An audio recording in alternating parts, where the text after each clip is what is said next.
If you like the video, make sure to like, subscribe, and comment for more videos like this. What were your scariest encounters with the paranormal, humanoids, or unknown beings while exploring abandoned or haunted places? Inhumanly fast man I saw in an abandoned property. Back when I was a kid, I used to go for walks with my dad in a rural and very old street. Looking down a railing at one point, you can see a piece of land from an old abandoned house, likely from the 1800s. This one time we were taking a walk as usual, but looking in this property we noticed there was a man. He was definitely dressed too well to be a hobo, so we got both a little suspicious. Being the social kid I was, I tried to greet him, raising my hand and saying, "Hello." He looked straight at me and started immediately running away at an inhuman speed, acting almost like a mouse running away from a cat, and entering the woods. It was not just about how fast he ran, but how fast he moved. He almost looked like a sped up video of someone running. Needless to say, me and my father both got the creeps and still remember this to this day. Me and my girlfriend chased by a pale 7-foot teenager? Location, Tuscany, Italy. Date, 11th of August, 2016 at 6 a.m. We were hanging around smoking weed in an abandoned Tuscan villa we found on maps, and suddenly I hear someone crying. I almost had a panic attack as this titanic, pale, insanely anorexic teenager sees us sitting in the villa's garden, wearing nothing but a pair of black pants. I could clearly see his entire vein wireframe covering all his body, like he had no actual flesh. It was disgusting. I could see his intestines twitching in his skeletal hip bones. He started shouting with the deepest voice I had ever heard. I am not Italian, so I did not understand a single word. As we were running, I turned around and saw his eyes glowing against the first morning lights as a moth. How the duck is this possible? I thought I was hallucinating, but my girlfriend also saw him, and I had to calm her down after that because she was simply terrified. Sadly, we were in the countryside and had to run to the closest town, which was 1.5 miles away. Nobody knew how to speak English, and people at our campsite thought we smoked too much. Can you guys believe us? I am truly terrified. Everybody thinks we're going insane. Creature in an abandoned church. I want to share a story that one of my friends told me. So, this takes place in what me and him estimate to be the early 1900s. It happened to one of his old relatives, we'll name him Tom, after returning home from a family gathering. In order to get back home, Tom had to traverse a large forested area. Tom did not own a car either, since this was a very rural area in Georgia, so he rode a horse. Along the way, it began to storm heavily, and Tom spotted an abandoned chapel that he sheltered in. Not long after entering the chapel, Tom began to hear strange sounds coming from the ceiling of the building. He looked up and noticed something dart across the pillars that supported the church.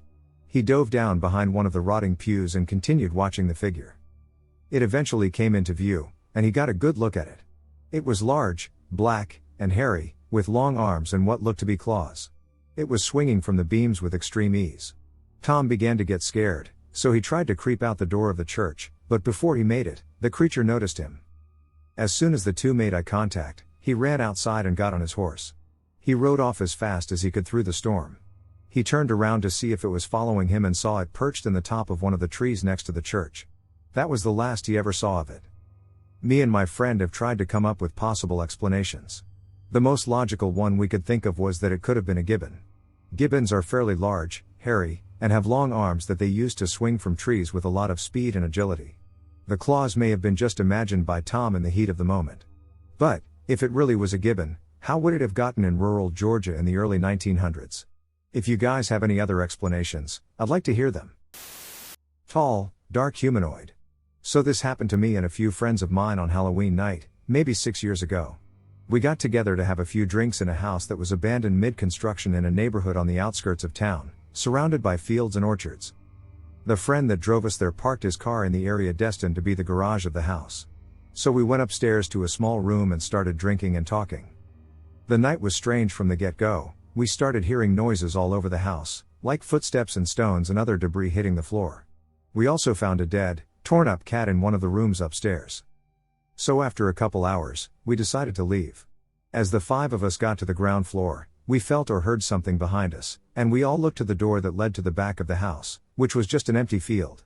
And in the blink of an eye, we all saw something between 1.80 and 2 meters tall. It looked very dark in color and humanoid in shape. As soon as we turned around, it cleared the doors opening faster than humanly possible, and we lost sight of it. We just bolted to the car and got out of there. Even now, we still talk about it when we get together. Has anyone seen something similar? House and cabin. I'm from the Philippines, and since I was a kid, I never really believed in the supernatural. While everyone was hiding and crying from hearing a scary story, I was there sitting and not caring about anything. But that all changed when I was 14 years old. When me and my friend, a girl, went to my grandparents' house, we agreed to actually do a test of courage in the middle of the night. Before we started, we asked my grandpa if he knew any creepy places near their house. He said that there was an abandoned house and cabin at least a kilometer south of their house. He said that the house was owned by a man from Ohio named Derek Shaw from the 1900s to 2001s, but then he suddenly disappeared, or so we heard.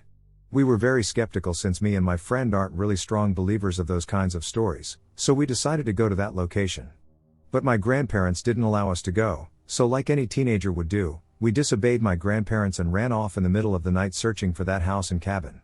The only things that we had were 2 knives, 1 each, 2 flashlights with 3 extra batteries, and some snacks. While we were looking, I felt that the forest had eyes and ears because I could feel someone or something watching and following us. When we found the house and cabin, a sudden cold breeze blew, giving chills straight through our backs. So we entered the house first, and we found many creepy things, like books about demons and witchcraft, strange graffiti-like paintings, and tons of dolls in every room we entered. The house was only a common American house, so with us a bit scared now, we exited the house and proceeded to the cabin about at least 50 to 60 feet away from the house. While I was walking behind my friend, I heard a voice, "Over here, I'm here." I suddenly stopped, looked around, and saw a small bulge of cement. I approached it, and then I just stopped. I couldn't resist but stop at my position. And all I remember from that on was complete black. I woke up and saw my friend also lying face down on the ground. I panicked a bit and approached my friend. When she woke up, she screamed, "Leave us alone." I was surprised and stepped back. I asked, and she said that a man was following us from the beginning.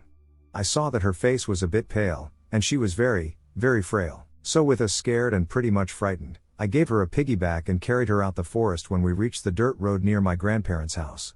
When I put her down, I saw that no time had really passed since we entered the forest.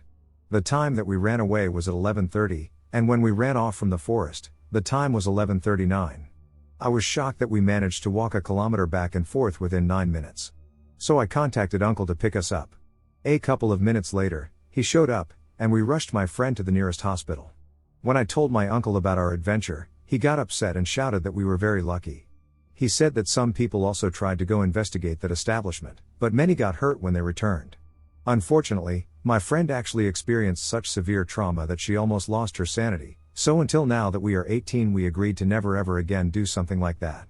My friend actually got over that event, and now we're both alive and well. But there is a positive event that happened to us. Thanks to that event, I actually confessed to her, my love, and now we are together as a couple.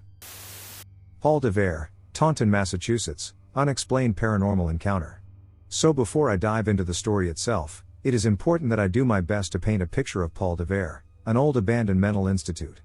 Before it was torn down and subsequently turned into apartment complexes, it consisted of many buildings that had started to be taken over by nature. The buildings were old, 1950s, and mostly consisted of L-shaped buildings. Typically, to go into DeVere, you would enter through an old industrial park and park at a parking lot that was adjacent to a nearby entrance. The property was monitored 24/7 by security, who patrolled on foot and in cars. My brother had been coming here for years, and I had heard many paranormal stories from him, such as people walking out of the building and disappearing into midair or seeing faces in buildings he had just come out of with no one inside of them. His most disturbing story he had told me was his friend being in an office in the morgue that had a door leading out to the hallway but also a door that connected it to an adjacent building. On this specific night, my brother's friends and him were being chased by not only security in DeVere but the MA State Police as well. His friend had wound up in the office I mentioned prior. He said that for about 2 straight hours while security checked around, couldn't go inside, he heard inaudible whispers coming from just the other side of the door in the other room. My brother's friend was not with anyone while inside the office, and none of his other friends were in the building. The hallway was not large. This brings me to my story. I was brought to Denver by my brother for the first time in early 2009 before he left for college. He told me that he had a lot of fun there and wanted me to explore it and bring my friends eventually, which is exactly what I did.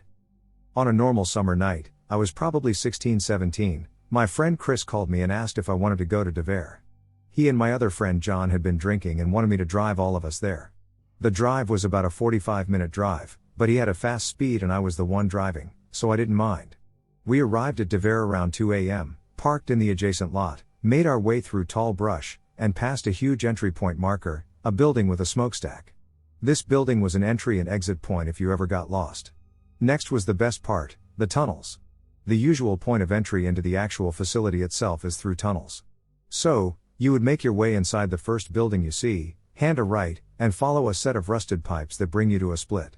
Mind you, you are walking at a slight downward angle while the walls above you and to your left and right are getting smaller. At the split, you can go left, which brings you to a very large welded shut door, or go right, to the buildings. Now, when walking in the tunnels, it is very eerie, as you can imagine. There are metal grates that are up against the sides of the walls, and the corners are pretty narrow. Every entrance to a building is marked with numbers, so the correct entrances are clearly marked. Usually we always go to building 2, get up on the roof, and scope out Dyer from up top. On this night we didn't though. Right in the center of the doorway to building 2 was a dead cat. While we could have gone up still, we decided not to just because we all had that gut feeling to keep it moving. So we did just that. The tunnels seemed to last forever, but you know when a turn is coming up. I remember to this day we took 3 left-hand turns, and I remember exactly where the metal grates were when we took them. After the third turn, we came up with one more, except this one was different. As we got closer, I remember hearing footsteps and hearing people talking. I saw the faint touch of light illuminating from beyond the corner. We crept up to the corner and saw a room. This room was almost strobing with light. Light blue light, bright light blue light. I saw the shadows of multiple people walking around in the room and heard them moving and talking to each other, though I couldn't make out what they were saying. Initially we thought it was another group of people and were not looking for a confrontation at 3 a.m., so we ran back to the dead can, building 2, ran up the stairs, climbed the ladder, and got on the roof. We sat on that damn thing for what felt like hours. We eventually mustered up the courage to go back down and investigate.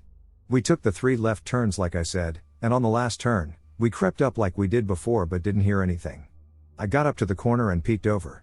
I didn't see anything. I didn't hear anything. There was nothing, not even a door there. I've been there many times before, and I would not have mistaken it. To this day I wonder what it could have been, and I still get goosebumps and tear up when I think of it. I wonder what would have happened if we had walked through this door or portal that was open in one moment and gone just an hour later. My grandfather has a house in an abandoned village because he grew up there when it was populated. It is fully abandoned, and no one goes there except me and my grandfather, who stay there over the summer sometime. You usually see animals just casually walking around and making use of the land. And so, one day, me and my grandfather were at this village. We just arrived and we were settling in. It got boring after a while, and so I asked my grandfather, let's go for a walk. You know, we have been in a car for a while, our legs are cramped, let's go see the river nearby. And so we went to see the river, and we saw a bunch of animals on the way too, and it was a fun trip. Night fell, and we were heading back. We were on the road not far from the abandoned houses nearby, and we began to hear a distant tapping sound. We thought this was an animal and decided to ignore it. When we got closer to our house, that distant tapping turned into aggressive banging. The theory that this was an animal was beginning to prove kind of forgotten. We kept walking, and it became louder and louder. Eventually we found the source of this banging sound. It was a door on a broken down house on the side of the road. Something was pounding on this door. It was so dark because no one lived there, there was no illumination. My grandfather's first thought was that someone is stuck in this house, so he rushed over to the door and popped it open instantly. The banging stopped, and there was no one in the house. No one lived there. My grandfather told me of his childhood. He remembered the house being built and no one would buy it, so maybe someone may have gotten in. We made sure we didn't miss out on anything. The stairs were broken down so no one could be upstairs. We decided to go back to the house and ignore this, although if anyone else was in the room with us, you could tell we were kind of worried. The next day we made our way back to the river, but this time we took flashlights so it would be a bit brighter. On the way back, we came across the same scenario. There was distant banging, and the closer we got, it turned into banging again. We made our way to the house, but this time we had a plan. I would stay outside and peek my flashlights into the window, and my grandfather would go in the house. As my grandfather got close to the door, it swinged forward very aggressively. My grandfather walked in and suddenly, unlike last time, he said there was a really bad smell, like he had to get out almost instantly because of how bad the smell was. When he got out, I stopped looking in the windows and went to check on my grandfather. He was fine, and so we decided we would leave this place. We started walking away from the house when I decided I would peer my flashlight through the window one last time, and surely there were 3 women watching us leave through the window. I turned my grandfather around to see these women, and he did. Just as he did, they aggressively backed up into the room away from sight. My grandfather ran to the house to see these women, but when he got there, they were gone. There was no one inside. We haven't talked about this, and neither have we told anyone. We kind of moved on, and so this is the first time I am telling this story, so yeah. Have a great day. Man encounters real-life Gollum while ghost hunting. 1998, Southern California's high desert. In my late teens to my 30s, I would frequently go ghost hunting with my friends. This particular incident happened around 1998, and my idea of ghost hunting involved going into creepy places and looking for ghosts. No equipment, and no plans. Just us being stupid. We rarely even remembered to bring flashlights. The group consisted of myself and my 3 best friends, one of whom had brought along his girlfriend, who in turn brought along her best friend. The 6 of us had begun investigating an old abandoned and very unsafe creepy barn and hence succeeded in nothing more than freaking out the 2 girls. One of my friends suggested an old ruin we knew of, so we went back to check it out. We arrived at the old ruin, which was out in the middle nowhere in Southern California's high desert, at exactly midnight. The guys all got out of the truck.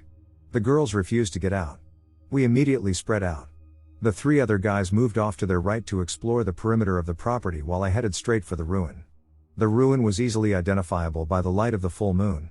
All that remained were 3-foot-tall cinderblock and rebar outline of a building on a slightly raised cement slab surrounded by rubble. It hadn't been a large building by the look of it, having a short central hall with 2 rooms on either side.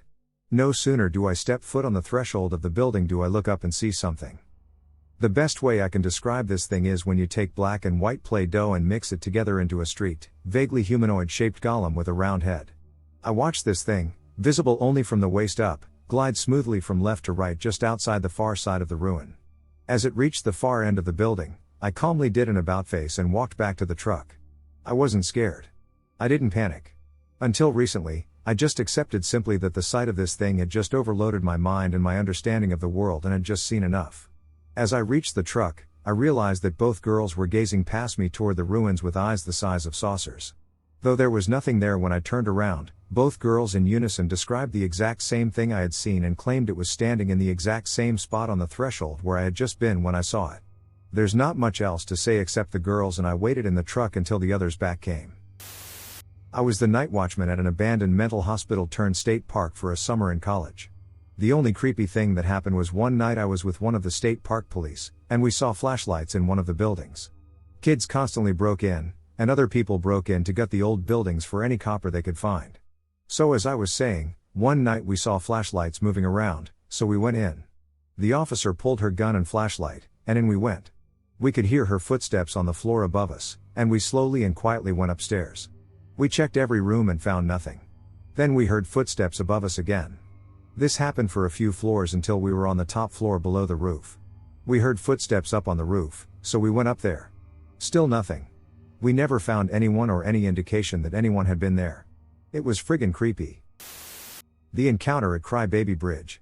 So it was mid-January, and me and my group of friends went on our monthly abandoned or scary car trip. One of my friends suggested we go to this supposedly haunted bridge called Crybaby Bridge.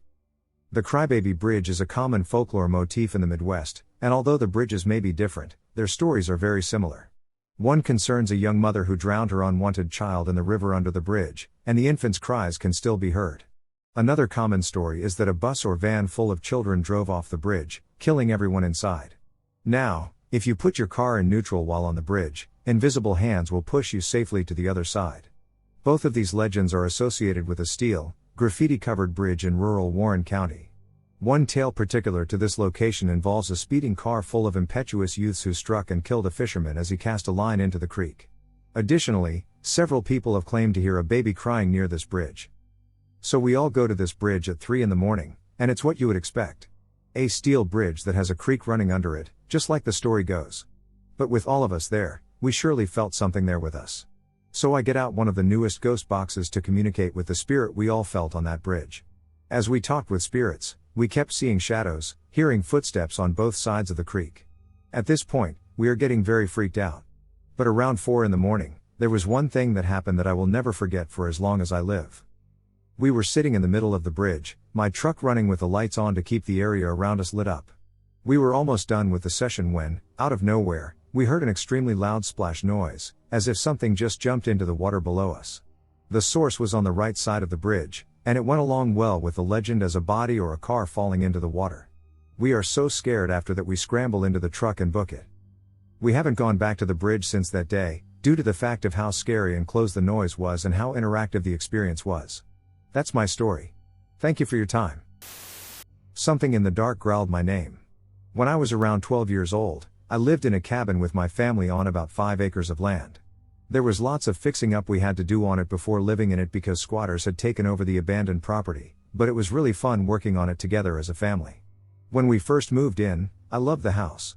There were plenty of places to explore outside, and the most I had to worry about were the spiders, snakes, and mice that would find their way in our home sometimes. That was until I started seeing things. It started as just an occasional glimpse of something dark, thin, and tall running down the hallway out of the corner of my eye while I was on the couch. Then it got more and more prevalent. I would see the dark being standing there or peeking at me from behind things from out of my peripheral. Every time I'd turn to look, it would be gone in an instant. It would do this over and over, almost taunting me. I began to get intense feelings of dread, like something was watching me, waiting for its moment to strike. I especially remember the night when it was the worst, the night that I fell asleep on the couch, which is what prompted me to tell you all this story. After a long night of having fun and playing Minecraft and staying up way too late with my online friends, I decided I would pop a movie on and just sleep on the sofa. After falling asleep, I awoke at a random time in the middle of the night. I instantly felt cold, afraid, and like something was seriously wrong. I lied there in the dark, and it didn't take long to realize I could hear my parents in the room next to me, which luckily for me only lasted a few short minutes. I couldn't shake that horrible feeling I woke up with, and I also felt grossed out by what I had heard previously, so I kind of stayed frozen on the couch in fear, hoping I could fall back asleep soon. Every ounce of my being was telling me not to move, that something wasn't right. That's when I heard it from the kitchen. Something decided to make itself known that night and growled my name, almost in a "I'm going to getcha" kind of way. I remember feeling my blood run cold, my body felt tingly like static, and I felt like all of the breath had been taken out of my body. I will never forget its voice. Raspy, deep, and croaky is the best way I can describe it. I shut my eyes tight while shaking and praying that I could just go to sleep and forget everything. I honestly think the amount of fear I was feeling helped me to fall back asleep very quickly as a sort of coping mechanism. I was genuinely convinced that I was going to die that night. The next day, when I told my parents what I'd heard, we tried to bless the home and cast out whatever was in there.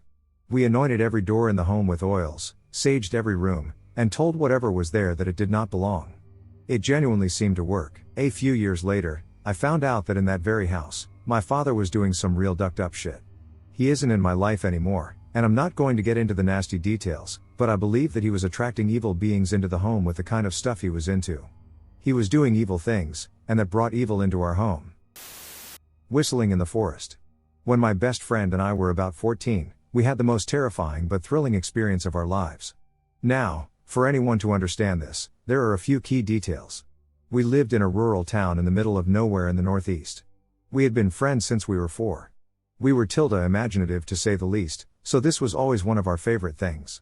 We'd write insane stories about magic and destiny, typical Harry Potter Percy Jackson preteen stuff, but a bit more intense. We'd never share our stories with anyone but each other, so when weird things began to happen, you can imagine our initial wonder.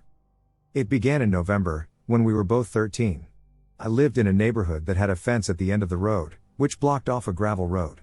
We, thinking we were just so cool, decided to see what was beyond the gate.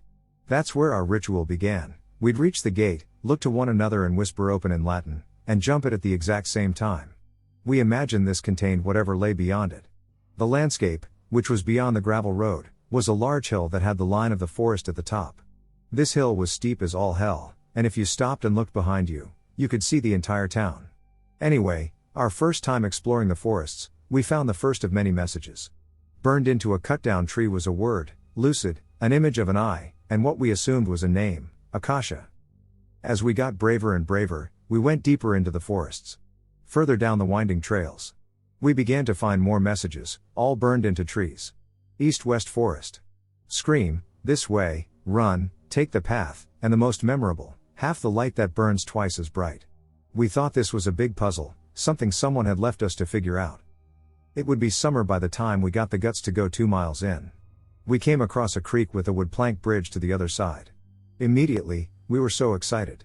It was like this place was built for us. I wish we never crossed that bridge. Once on the other side, that's when things went bad and this wonder turned to eerie fear. That's when the whistling began. I can't believe I ignored it at first. It sounded like the moaning of trees, but now I'm sure it wasn't. Just beyond the bridge and up another steep hill was a hidden field. It was breathtaking, like something out of a fairy tale, but the trees on the other side looked like the villain's lair. We both agreed not to go beyond the field. It just felt off. The whistling would happen every once in a while all summer and into the fall of that year, always in the forest, always when we passed over the bridge. One day, on our way back, we came across a new message. Something we were sure hadn't been there when we had entered just a few hours earlier.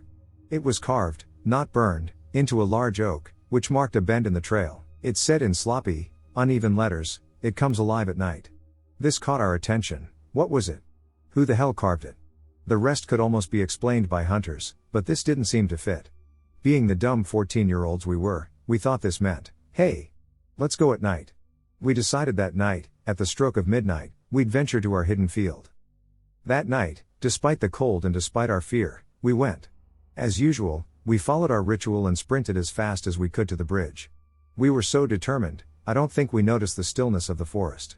Once we reached the field, the only thing we saw was the stars, but nothing, which seemed like it. That's when I made the dumbest decision I have ever made. I ran towards the other side. Somewhere we hadn't even seen in the light.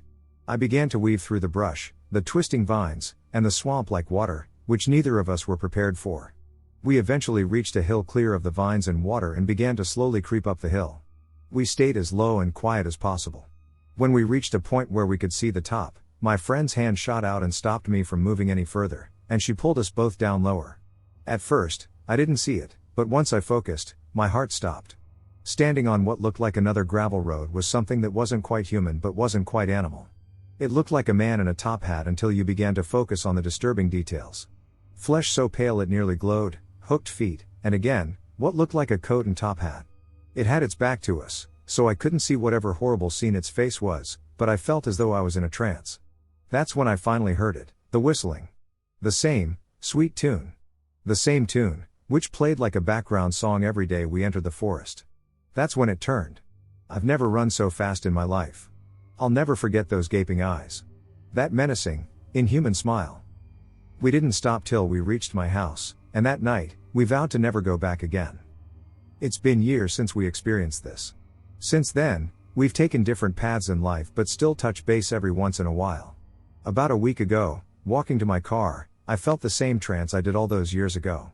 The whistling began behind me, a tune that I had suppressed for so long, the same sickly sweet notes.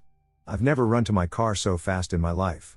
And I didn't remember till now that night was the only time my best friend and I did not do our ritual when passing the gate to leave. Part of me, no matter how impossible, believes whatever we saw that night was set loose by us. Tall, thin, hairy, and stinky in Florida.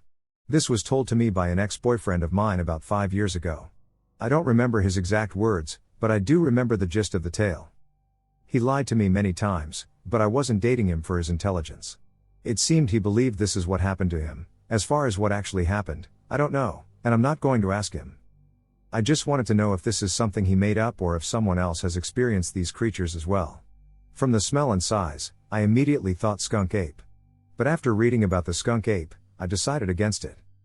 This happened circa 1995, probably spring, and I believe it was near a suburb southeast of Orlando.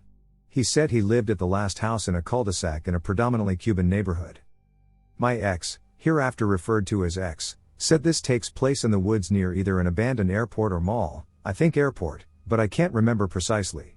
He and 2 of his friends went into the woods there one night when they were in their early teens. I dare say they had beer and were looking for a private place to drink and shenaniganize. They go deeper into the woods. X smells something first, then his friends comment on it. It smells like garbage, he says, it absolutely reeks of garbage. A blob of black sludge drops on the front of X's shirt. It stinks, it is the vile aroma they had been detecting for several minutes now. In front of him drops a very tall, around 8, thin creature with red eyes. It is covered in long, fine black hair. The way it landed, he said, was the most horrifying part. It landed without a sound. It landed on its feet from branches that had to be at least 10 feet in the air. It landed without disturbing the ground, like an illusion. They ran home, but that's not the end. Being an idiot, X decided to borrow his father's pistol, which, of course, was not secured in any meaningful way, and returned to the woods to kill these things before they decided to come out of the woods and cause some kind of chaos. He did not know if they were aliens or demons, but he found both conditions offensive. He returned to the woods alone after dark. It wasn't long before he smelled the creature's stink or before the same thing dropped down in front of him again 5 yards away. He raised the pistol and aimed to fire. The creature only stared at him. This is where I start to lose my suspension of disbelief. X suddenly feels that this thing is no threat. He lowers the pistol, and the creature takes off into the woods. X gives chase. A quarter mile or so later, he chases the creature into a clearing where there are more of these things. There is a larger one in the center, standing with the one X was chasing. They appear to be in conversation. This larger one is more of a gray color and taller. They both look at X, and the gray one raises his long-fingered, bony hand toward the young boy. The small, black-haired one seems to say something. X says the communication was not audible to the gray one. The message is clear: it's all right, he won't hurt us. The gray-haired creature lowers his arm. At this point, outnumbered X flees. He never went back into those woods, alone or otherwise. That's the tale. I'm not sure if I believe it myself, but he swore it was true. I've told it to the best of my knowledge and memory, as well as refining his telling into something more readable. Has anyone else seen these things? Tree people of Maine. One Saturday in 2008, I had the strangest encounter of my life. My cousin Ann and I were exploring the woods of Turner, Maine. My grandma always told of the tree people that she saw there as a child. I had never seen or heard them since I've lived in Maine, so I was very skeptical that they live. My iPod was stuffed in my pocket, and Ann was studying everything we passed. She believed all grandma's stories. We came to an orange fence in the middle of the woods. The funny thing is, we own all this land. Mom and Dad would have heard about this. "Come on, let's jump over it," exclaimed Ann. She was overexcited. I sighed, but we made our way over the fence. As soon as we were over it, I felt like someone was following us. The hair on my back was standing up, and I didn't know why. I turned around to look back, but no one was there. Ann seemed fine, like she went here all the time. We were so far from that fence, my comfort zone.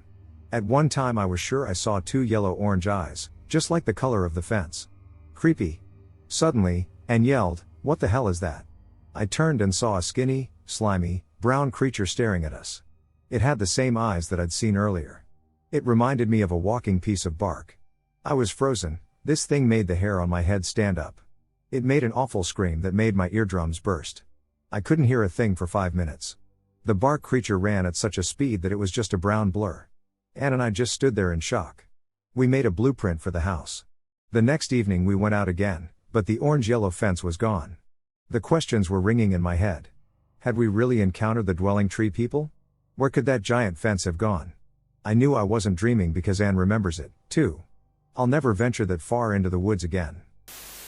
I am 40 years old, and this incident occurred when I was approximately 10 years old. Forgive me if I can't put into words how terrifying it was. I've always been a nature-type person. Still am. When there's a party going on, I will usually find the nearest patch of nature and just hang out there. As a kid, we would frequently attend family get-togethers at my aunt's and uncle's farm. They had a big farmhouse, a few barns, a cleared yard, and then a lot of wild growth. I was avoiding the party, per usual, off by myself way in the back, exploring. I was walking along the edge where the yard met the wild growth. The weeds were probably 4 feet high or so. I could just barely see over the top. It was around dusk. Pretty dark in the country. Suddenly, I heard movement, maybe 15 feet into the weeds. Something big. The only large animals we have in Ohio are deer, so that was my first thought. I looked in the direction and saw no deer.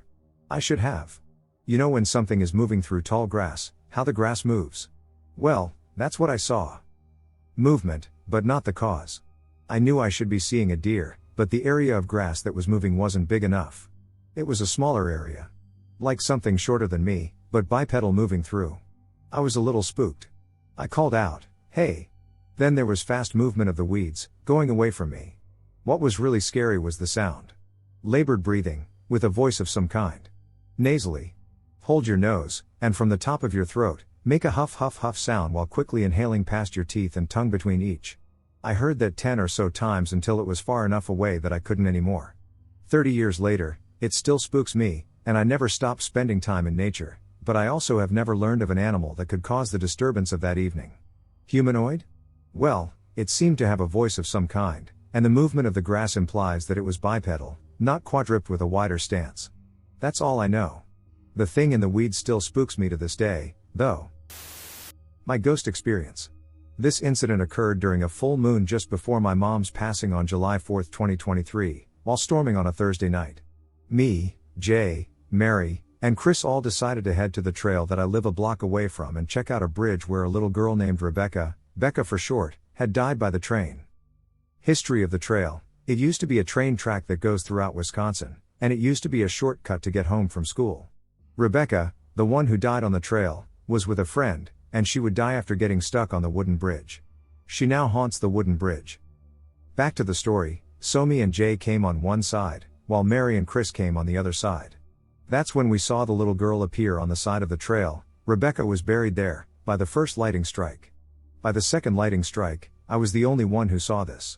I saw the little girl covered in blood, head to toe covered. Mary would take the long way to meet me, Jay, and Chris, where I and Jay came from, and she didn't step foot on the trail. Mary would be choked by a spirit for an unknown reason. I got worried for not only my safety but my friend's safety. So as we stepped off the trail by Jay's truck, I saged all of us and did a prayer. I'm a witch and a pagan, plus part Native American, part Native French Canadian. The reason behind why I call this little girl Rebecca is because I talked with her by tarot cards and pendulum. I made sure that I closed the patrol between myself and the little girl, Becca, and she even has protectors that would keep her safe from shadow figures. Yes, there are shadow figures with red eyes and an abandoned factory with hellhounds next to the trail. I hope you like this story, and I will share more. My experience at an abandoned orphanage, verified by 4 others. The city that I went to college in had an abandoned Catholic orphanage. Just looking at the place, you could guess that it was haunted if you believe in that sort of thing. I was a skeptic before my experience, and I still sometimes question if my mind was playing tricks on me, but as you'll hear in my story, there were 5 of us present that all witnessed the same thing. Anyways, the backstory is that the nuns who ran this orphanage back in the day were very strict and cruel. I remember one particular story. A young child went outside to play in the winter, despite the nuns having told the children not to go out because it was too cold. This child then got pneumonia and died. The nuns allegedly displayed the child's body in the lobby of the orphanage as an example to the other children and to demonstrate that the child would still be alive had he or she, I can't remember the gender, listened. The story is that this child haunts the building as a benevolent spirit and often appears as a blue/green orb, generally in the basement area. 4 of my friends and I decided to explore the orphanage one night. It was a bit difficult to get into, but we eventually managed. We had to enter onto the 2nd floor just with how all the doors and windows were boarded up. Initially, nothing really happened, but it was a neat place to see. Then, we went down onto the 1st floor. As we were walking down the hallway, I looked to my left, down a stairwell. That's when I saw it, a bluish/green orb floating there. After a moment, it quickly darted down the stairs. I immediately asked my friends if any of them had seen that, and when they said that they hadn't, I told them that I thought it was time to leave. None of them wanted to, so we continued down the hallway. As we approached the end of the hallway, there was a large room right at the end that looked like it may have been a classroom or something. Suddenly, I heard what sounded like children whispering coming from the classroom. I could tell that everyone else was startled too, and one of my friends said, "All right, it's time to go." After we got out of the building, we all recounted what had just happened. All 5 of us had heard these whispers. If it was just me, I'd think my mind was playing tricks on me, but 5 of us heard it. That was pretty much it. Apparently the orphanage is now an apartment complex. I was out with a friend last night, and on a spur-of-the-moment decision we decided we wanted to poke around in a graveyard. We have a few in the area that are locally famous for being allegedly haunted, and it was pretty late at night, late enough that it was pitch black without light. By the time we got to the graveyard it was probably like 10:30 p.m. So this graveyard we were going to was kind of out of the way, in a woodsy area, without many houses, and kind of away from town. There were a few street lamps in front of the cemetery, but otherwise it was pretty dark. The gate was locked, but we pulled in a bit and figured we could just hop over the small wooden fence that was on the front of the cemetery, but at the last second we decided to leave. It was starting to drizzle, we heard thunder and saw lightning in the distance as we drove over, but we thought it was out of the way and we didn't want it to rain on us. We got back in the car and pulled out to leave, and that was when I saw it. So, here's some context for the setting. Like I mentioned, it was dark and there were some street lamps, but from the road, the street lamps only give enough light to see the first or second rows of gravestones. The graveyard itself isn't very large, but it backs into a woods that would definitely be visible in the daytime. Again, it was very dark. So, I was in the car, and I saw this tall, gray, blurry, humanoid appearing figure. I couldn't make out any arms or legs, it didn't have horns or anything, but again, it was a significant distance. I know it was tall because, again, it was quite far back in the graveyard and it was nowhere near the gravestones that were under the light. If I had to guess height, definitely taller than an average man, maybe like 7 feet? And it was a really weird shade of gray. I want to reiterate that it was nowhere near the light, but I could still see that it was gray. Like, you know how when something's in the dark you can't really tell what color it is? But I could still see it was gray, but not like glowing or anything. I don't know, it was weird. I couldn't make out any discernible facial features or anything. Again, I couldn't see its arms or legs because of the distance, but it didn't look like it was wearing clothes or like a robe or anything, which is one of the reasons why I'm not sure if it's a ghost or not, another factor being its height, also because even though it was kind of blurry, it was totally solid, not transparent or shadowy at all, and because it backs up to the woods, it could have been something that came out of the woods too. I don't know if it's a ghost or some sort of humanoid. If it is a ghost and you guys don't like paranormal or ghost stuff here, I understand, but personally, I'm just going to describe it to you as a humanoid because I think there could be other explanations for it too. So, in my city, at the end of the street that I live on was a beautiful mansion that has been abandoned for 30 years, chilling near the lake, crucial to the story, with a couple friends, and I had decided we wanted to go explore it because of how long it had been abandoned. Keep in mind I, 18, was with all females, 17 to 19, and we decided to at first sit by the water and have a couple cigarettes. After about 5 minutes, we heard some blood-curdling screams coming from a child, and as we looked around, there was no one there. We got scared, so we decided to go inside of the house through a broken garage door because everything had been boarded up. The minute you walk in the garage, you see a door that goes down one hallway to the main room, as well as a set of stairs that goes upstairs to the bedrooms. I wanted to look at the main room, and my friends went upstairs, which is not a problem because obviously I can handle myself if I encounter someone crazy and human. After about 10 minutes, I found the basement, which had its own little movie theater, and in the corner, what I thought would have been a broom closet was, in fact, a child's bedroom with a padlock on the door. So in the pitch black, I decided to use my flashlight and look around. And I had found a picture of a burning man beside a rock with engravings on it. I had left a peace offering and left the room. I sat in the movie chairs for a second, and not even 2 minutes later I felt choking and really cold hands around my neck after trying to pull up something that was not there but felt so real.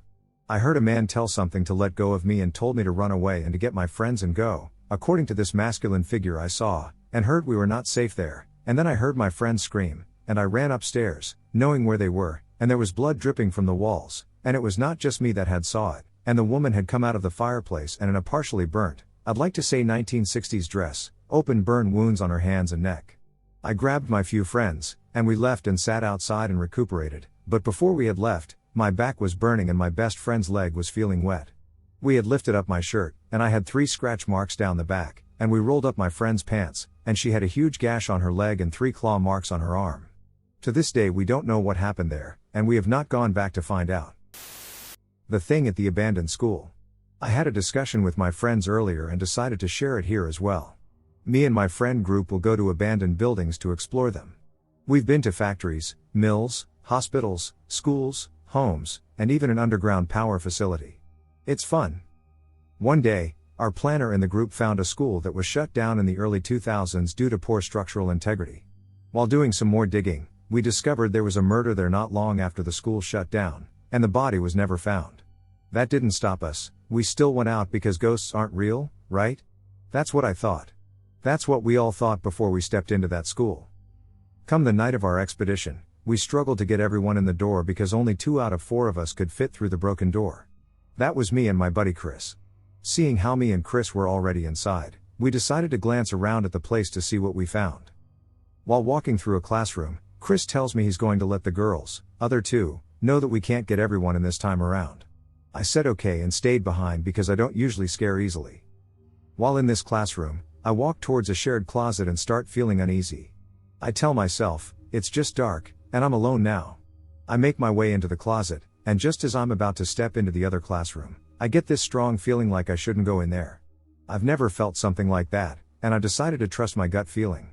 Right as I'm leaving, it feels like someone is behind me, and I start to hear this tapping on a metal desk. The tapping gets faster and more violent. Almost like someone tapping their fingers. I bolted from the scene. My friends all got a good laugh, and we left. But I needed answers. What made that tapping? Why did I have those feelings? If ghosts aren't real, then what was that? I literally couldn't sleep at night. I convinced my friends we should go back. The next weekend came around and we were back, except this time, we brought the right tools to get everyone in. After about 30 minutes, we get the girls in, and we start walking through the gym. That's when something fell. Then another thing fell. I thought the roof was falling apart until I saw something arcing in the dark. If it's falling from the roof, it should fall straight down. It shouldn't look like it was thrown from 10 feet away from me. But you could see this stuff flying horizontal if you caught it with your light. This went on for about 20 minutes before it stopped. At this point, me and my friends are pretty freaked out, but nobody wants to come out and say what we were all thinking. So we moved to a classroom down the hall. As soon as we stepped in, me and one of the girls saw a piece of wood go flying from a desk. It went from sitting still to moving at an incredible speed on its own. It still blows my ducking mind, and I still don't know exactly what that was. We could still see stuff flying down the hall like someone was throwing it, but we couldn't hear any footsteps. There was no way anyone could make it through that school without making the floor beneath you squeak and pop. At some point, I started interacting with it. I started throwing trash and debris down the hall from the classroom door, and those objects would be thrown back. This went on for about half an hour before it finally stopped. The last thing it threw was like an MLB pitcher using all of his strength to throw whatever it had. And that was it. I started looking at different religions the next day and eventually settled for Christianity. That school forever changed my life and my idea of an afterlife. I'm not superstitious. I don't think demons and angels are responsible like a religious fruitcake. However, I do believe in a higher power now. That's for sure. The church and Ouija board. About 15 years ago, my old high school group decided we were going to attempt to contact my friend Ben's biological dad, who had recently died before he got to know him. Now, Ben was absolutely wild. He wasn't scared easily. My high school sweetheart was with us, and he was absolutely terrified. I owned a Native American necklace that had items placed in it for protection from spirits. To help ease his anxiety, I placed the necklace around his neck. We partook in the devil's lettuce and started our session giggling. I was no believer in Ouija boards. It didn't bother me a bit that we decided to do this in an abandoned church deep in the woods either. Only my boyfriend was terrified, which caused our friends to tease him mercilessly. The board was set up, and we got serious. We just had no idea how serious this was about to become.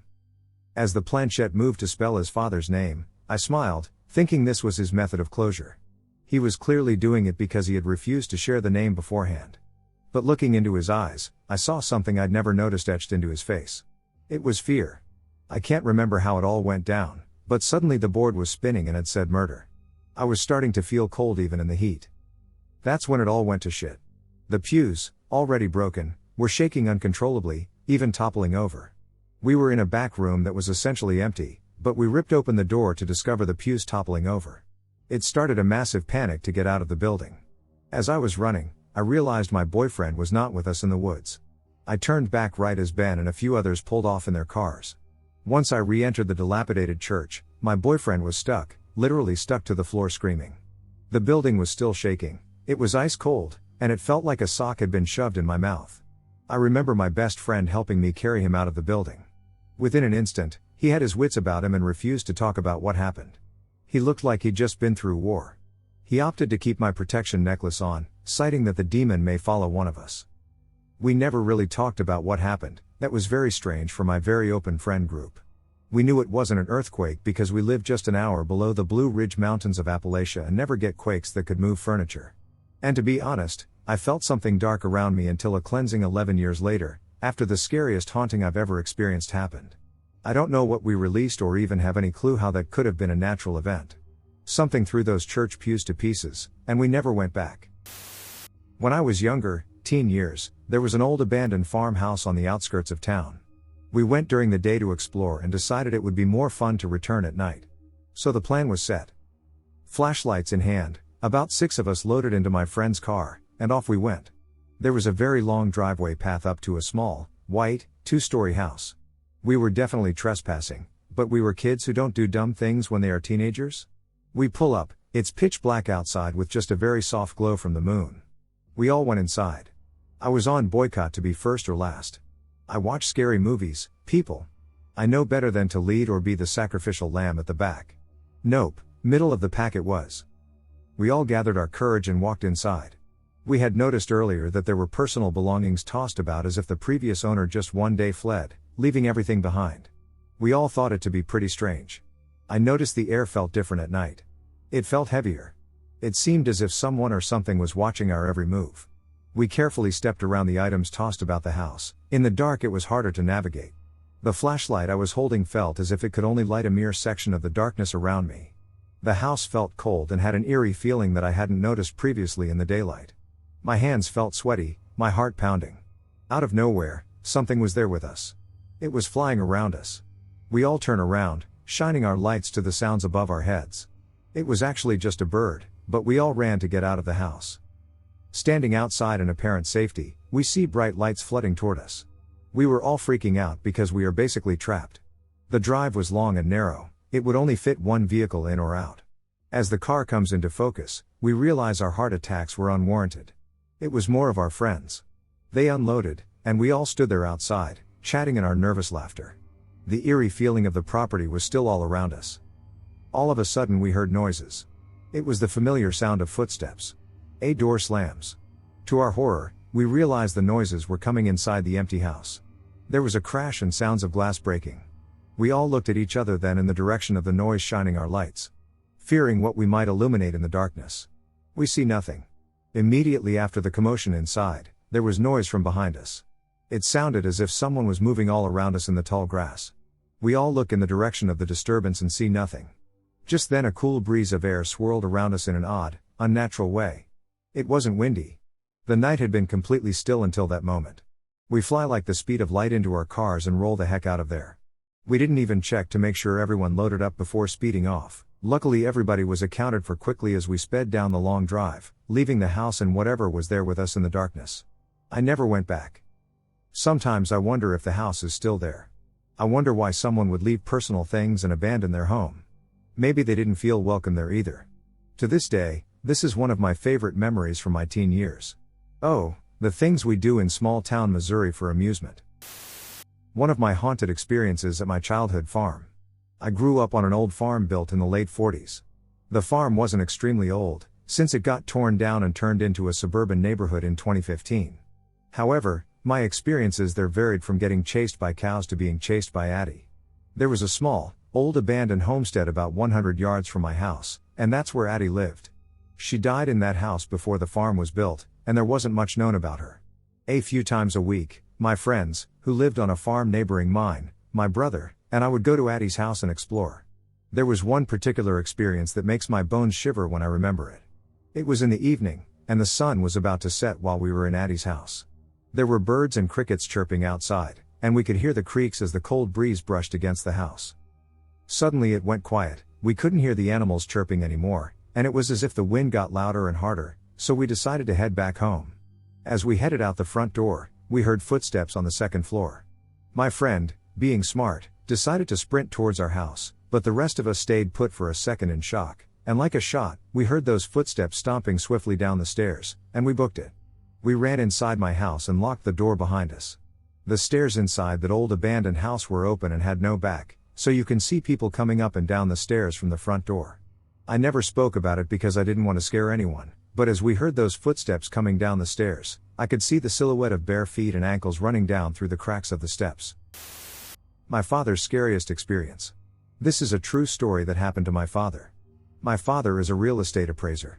Essentially, his job is to appraise the value of a house based on its entirety: foundation, roof, walls, exterior, interior, street, curtilage, etc. Beyond that, this value is also constantly changing based on the housing market or neighborhood that the house is located in. In July 1995, my father was working in Colorado, even though my mother and my 5 siblings were living in Texas. It was a hard situation because we didn't have a lot of money growing up, and my father lost his position in a company quite often, either because of company takeovers, layoffs, or other reasons. As a result, my father made the hard choice to move up to Colorado and pursue the job up there, while my family continued living in Texas. One particular property that my father was appraising had been an abandoned house since the early 80s. The bank that had owned the property in foreclosure needed the house appraised so that they could then establish a transaction with the new owner who wished to buy the house and restore or refurbish it to their liking. The decrepit house was in complete disrepair. The windows were smashed or completely faded and stained, the walls were rampant with damage or other defects, and the house happened to be filled with a notorious amount of pests. Nevertheless, my father has never backed down from his job, and he did his normal routine of measuring the exterior, writing down notes, measuring the interior, and other necessary measurements. Additionally, the house had no electricity running, as it had been abandoned for so long, so my father had to do the entirety of his report, holding a flashlight as he went through the house. As this was still the mid-90s, there were no digital cameras. Part of the requirement of an appraiser's job is to take photographs of the property to provide necessary detail-related findings in the appraiser's report. So my father had his Canon F1 and took photos as he went through the house. But the house still had more hidden things that gave my father some chills. Included in my father's report of the house was its sale history. A man in his late 60s had purchased the house at its value in the 70s when the house was built.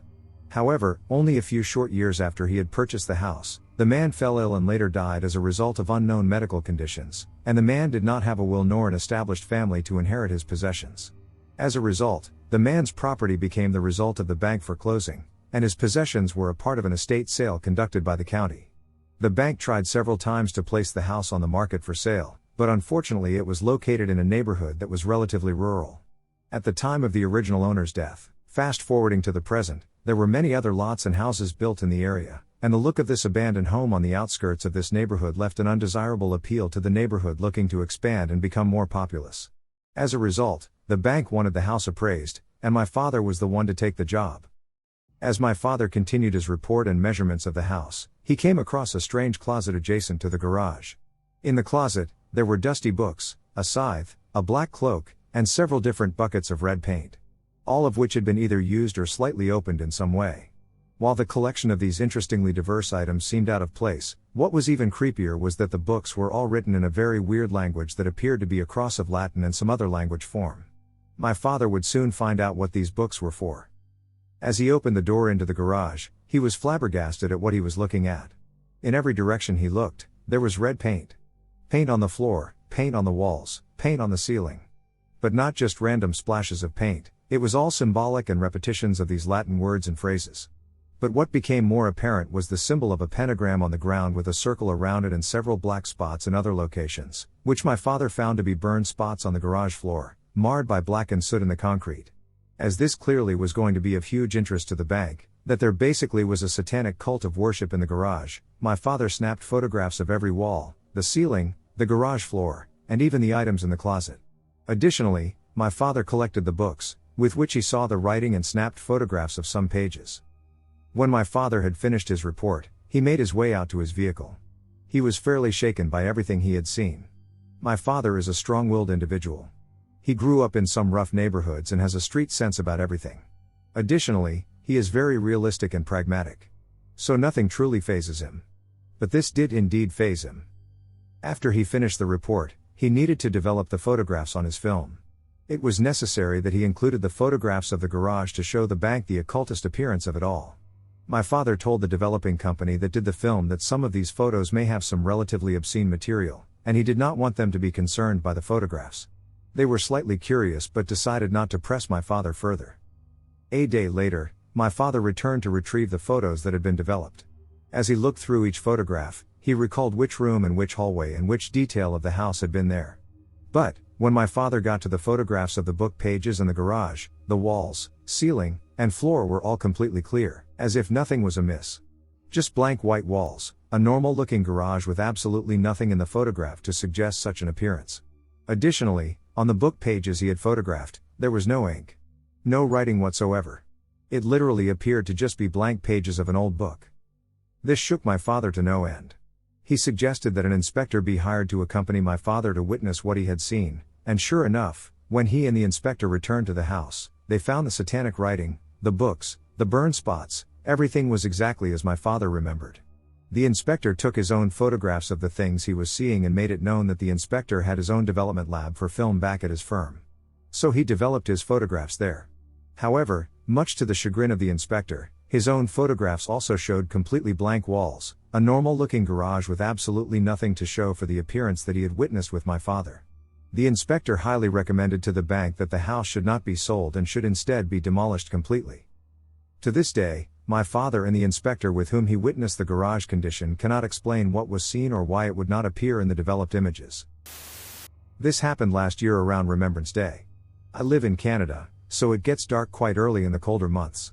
Me and friends were hanging out at this park near where we live after about 3 hours or so, and 3 of them went to the school to play basketball also near where we live.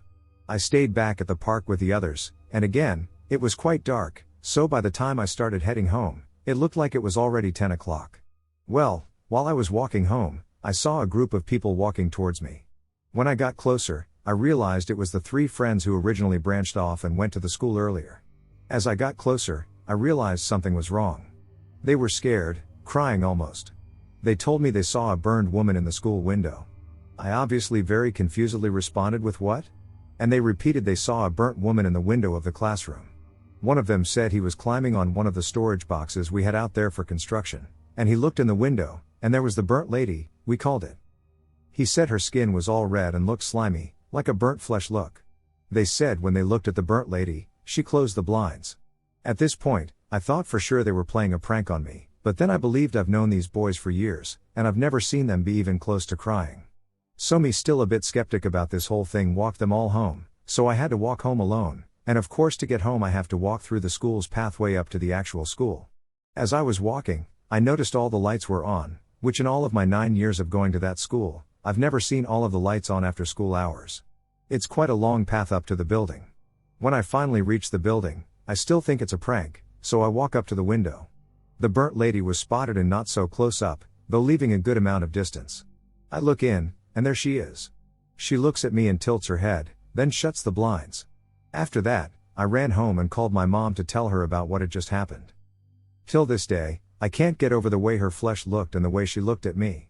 Maybe it was just a janitor playing a prank because my friend was in the storage box, but it was too real. The flesh looked too real. Hey y'all. I've been dying to tell my story about my experience in Brenham. I went to the junior college there in 2010 to 2011. My friend and I met some local guys that wanted to show us around. So one night they invited us to some house that they knew was haunted. I absolutely hate being scared. So I was very stern when I said I wasn't going. No one cared if I went or stayed, honestly. I decided to stay in the car. We were parked in a Lowe's parking lot. And next door to the parking lot was a huge abandoned lot, full of trees and tall grass. If you weren't a local, you would never even know there was a house back there. As soon as they started walking away, I jumped out of the car and was going with them. I was scared to go, but I was also scared to stay in the car by myself. As we were walking towards the house, there was a long sidewalk along the fence line. It looked like a newer sidewalk too, which kind of threw me off guard. As we approached the house, it was so dark. You could barely even see the house. The trees were covering the moonlight. So we opened the door, and as soon as you walk in, there are stairs to go upstairs. We didn't even bring a flashlight. So, like I said, this is 2010 to 2011. iPhones were becoming more popular, and I had just gotten mine. I let them use my phone for a flashlight. As we start walking upstairs, there is the loudest sound of what I assumed were combat boots running from one side of the house to the other. Upstairs. And we all completely freeze and don't even say a word. In that moment, my body was truly numb. I know for a fact, I have never been so scared in my life. Everyone paused for a second and then continued on. As if nothing just happened. And when we get upstairs, there is so much junk on the ground. Glass, cards, clothes, blankets. I picked up a piece of paper from the ground. It turned out to be a thank you card. It was from 1920. We opened the closet, and there are top hats and clothes from what seemed to be from a very, very long time ago. Untouched. Obviously, people had vandalized this place. But there was still stuff from the 20s in this house. There were so many bed cots in this whole entire second flood. It was one big room, not multiple rooms. They had what I assumed to be blood stains on them. Just as we're about to start heading downstairs, my phone completely glitches out. Starts rebooting and has the dial on my phone where it's acting as if it's loading. Won't turn back on at all. So it's pitch black in this room. My friend and I had just gone that day to buy her a new camera, and she had it with her. We decided to just keep taking pictures to let the flash guide us back downstairs. As we are trying to keep flashing the camera, it starts glitching also and saying lens error. We had just bought the camera that day. The camera finally turns back on and is flashing uncontrollably. We weren't even touching it, and it kept going on and on. My phone finally turns back on, we walk downstairs, and I kid you not, there is a humongous chair with a tall back facing the front door. Obviously, it wasn't there when we walked in just 10 minutes ago. So I immediately am like, hey, it's time for us to go. My friend starts asking if someone can take her picture while sitting in the chair. I'm begging her at this point for us just to get out of there. She tells me, after you take this one picture, we will leave. So I take the picture, and mason jars start flying at us. We started running out of the house and right-handing on the Bible. As I am running out of the house, a huge owl swoops down on me.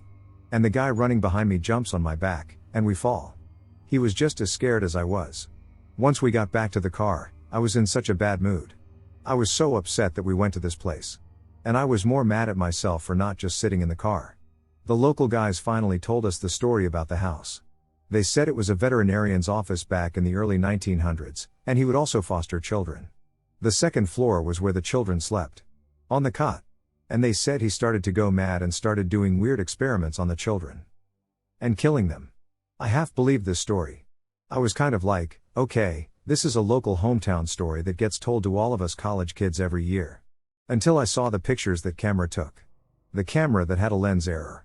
The pictures that were on the camera literally gave me nightmares for weeks. I had to call my grandparents and have them pray over me because I could not sleep. At all. The pictures were kids' faces melting in the walls. It was the scariest thing of my life. I have looked for any records on this place. I have not been able to find one archive or article about it. I have searched high and low for anything about this property. And nothing. I just wanted to share this and see if anybody has ever heard of this place. And if anyone has any information or has trespassed, like we did. My strangest experience. I had a friend show me this underground bunker in the desert. We had to go through a tunnel that went through a steep hill. A short distance away on the other side was the bunker. We went into it to explore, and it gave me a bad feeling, especially since I thought anyone could cover the entrance and we'd be trapped, so we left pretty quickly. I remember hearing weird noises, and when we got back to the tunnel, we could see a person on the other side. We approached, and they basically walked out of sight, but there wasn't really anywhere else they could go, so we expected to meet them on the other side, but when we came out of the tunnel, it was gone. Heard another weird noise and turned around, and the creature was on the other side of the tunnel and again walked out of sight. At this point, we were freaked out since there was no way anyone could get to the other side without going through that tunnel. This happened years ago, and honestly, it was such a freaky experience that I stopped exploring altogether. I can't say what I saw, but I strongly believe it was not human. If I had to make a guess, I would say maybe a lizard person? Creepy doll in abandoned home. This is something that happened to me when I lived in a mobile home park in Texas years ago. Well, when I lived in this mobile home park, there was this area where there were a bunch of mobile homes that nobody lived in, so one day I went exploring alone at night because that area was quite large in comparison to how many people lived there. Well, I went along looking around to see what I could find, and then I came across this one mobile home where all of a sudden there was a light on in that mobile home. Well, I thought it was strange because it was the only mobile home right directly in the area with no people living at all. So anyway, me being the nosy kid, I decided to go look in the window, and guess what I see? In the window where the lone light was, there was a doll, and I mean, a creepy looking doll, sitting right on the kitchen counter, staring right out the window, and like it was staring directly at me. Well, needless to say, I took off shortly after, but the strange part is that it was in an area of the park nobody lived in, and besides the doll, the mobile home itself was completely empty. That was actually pretty creepy, especially to a young kid back then. I used to go to camp with my dad at a seasonal campground from 2005 to 2007 in upstate NY in the middle of Adirondack forests and about a 20-minute drive from the closest town. It is now an agricultural farm and closed for unknown reasons. Anyway, families would bring their campers here and just leave them yearly.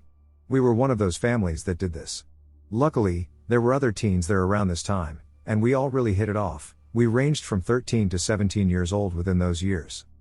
This story takes place in the summer of 2006.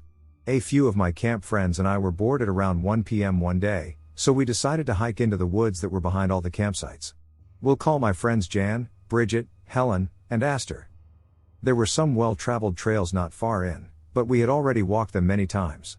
We decided to cut across the trails and go deeper into the woods. Eventually, we end up in an uphill, 30-foot wide clearing that had what appeared to be a car to the right in the distance. Astor immediately sprints to the car and exclaims that it is indeed a very old, very rusted, and abandoned car. The rest of us walk to our very enthusiastic friend. I remember feeling something was very off about that car and requested that we all get away from it. Astor laughs and jokingly says, "It could be rigged with bombs." Bridget hits him in the arm and yells at him, "Shut the duck up. Get away from that car. Who knows what could be inside it?" Odd, I thought to myself, maybe she feels the same way I do. We start to walk past the car upward toward what looked like a larger clearing.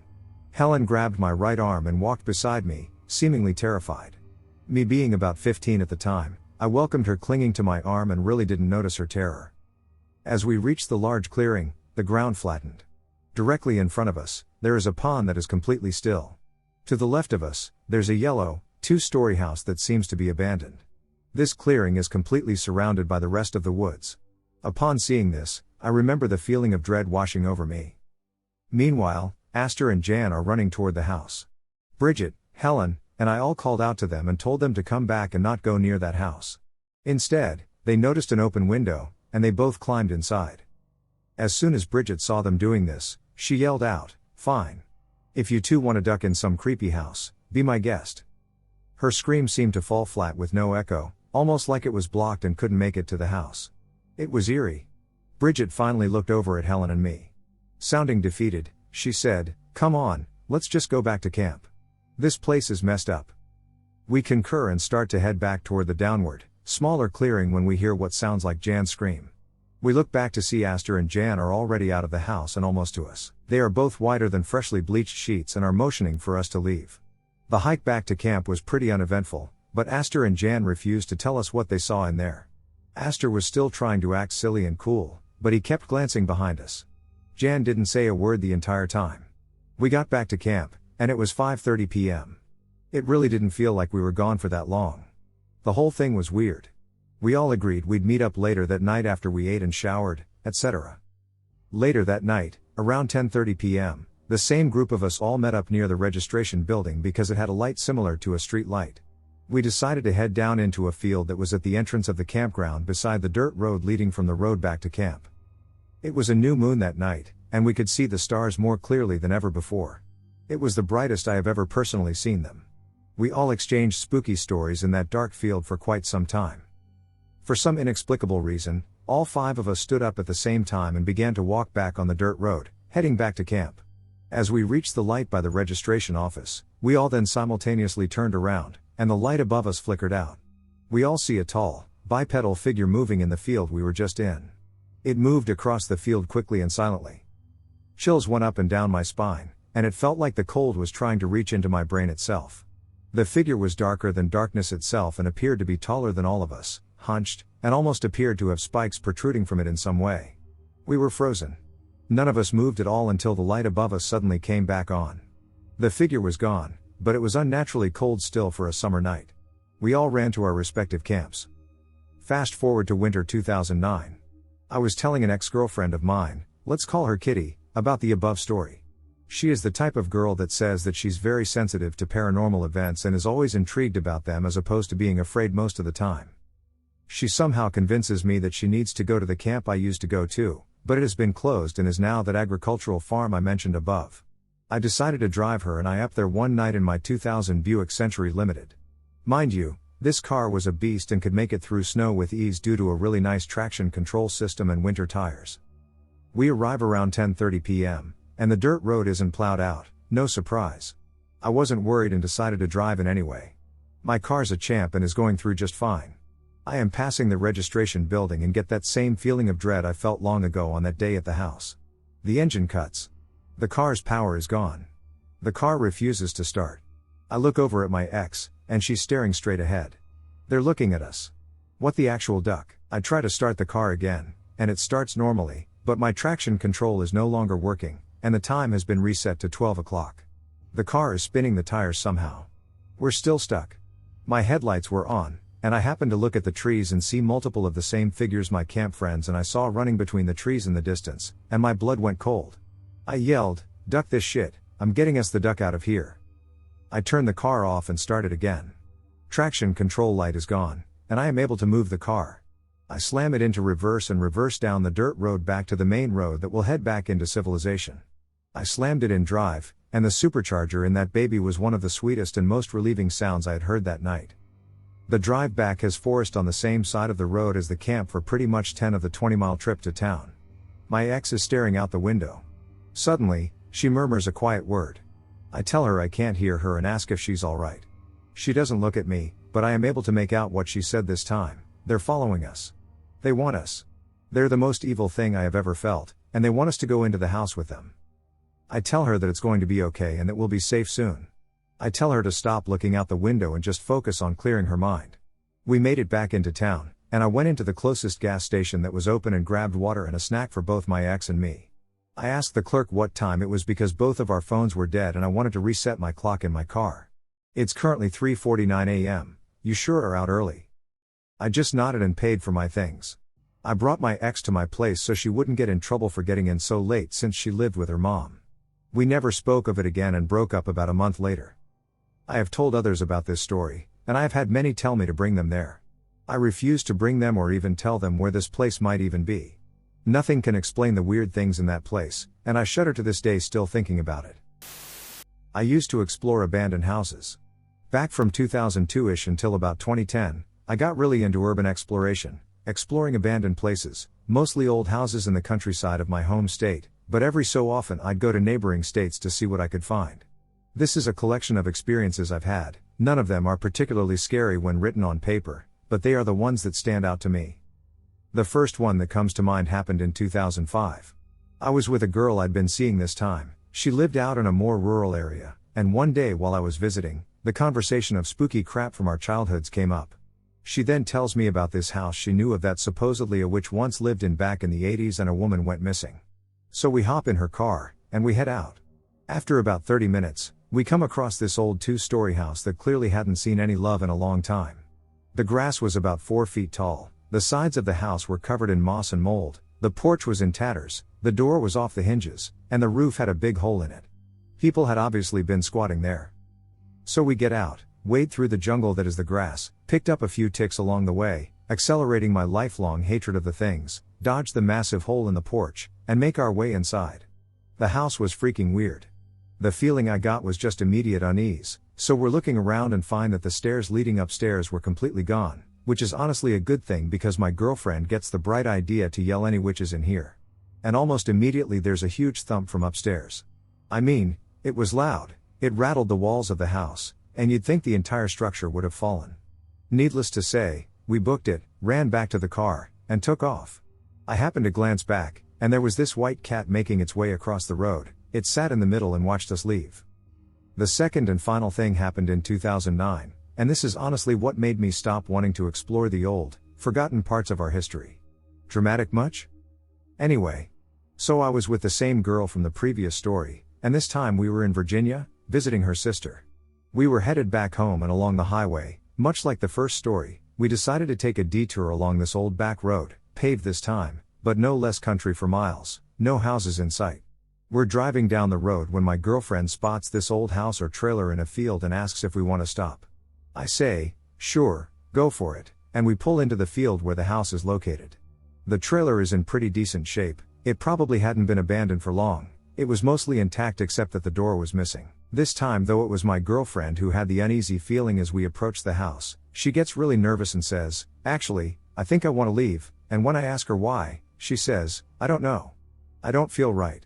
So I let her go back to the car, and I decided to go in and look around myself. Smart, right? I step up onto the porch, and I start to feel nervous, probably being alone. So I peek my head into the doorway, and all of a sudden beep my girlfriend is frantically beeping the car horn. I look over, and she's losing her SHT and pointing at me, then she waves her arms for me to come over. I lose my nerve at this point and sprint over to the car. I open the door, and she's white as a sheet, eyes as big as plates, and I ask her what she's doing. She just tells me to get in and doesn't say anything else. I get in, and we peel out. I wasn't until we got back to her place that she told me, "I saw a face in the window, looking at you." We broke up not long after that due to various reasons, mostly her wandering eye. But anyway, those are my few experiences. Like I said, not that scary on paper, but I hope you enjoy them. Also, tell me what you think. Exploring an abandoned missile silo. I want to keep the exact location of this story unknown for privacy and safety reasons, but if you're familiar with California, you may know what area I'm talking about. Somewhere behind some mountains in California, there's an abandoned underground missile silo that was used during the Cold War.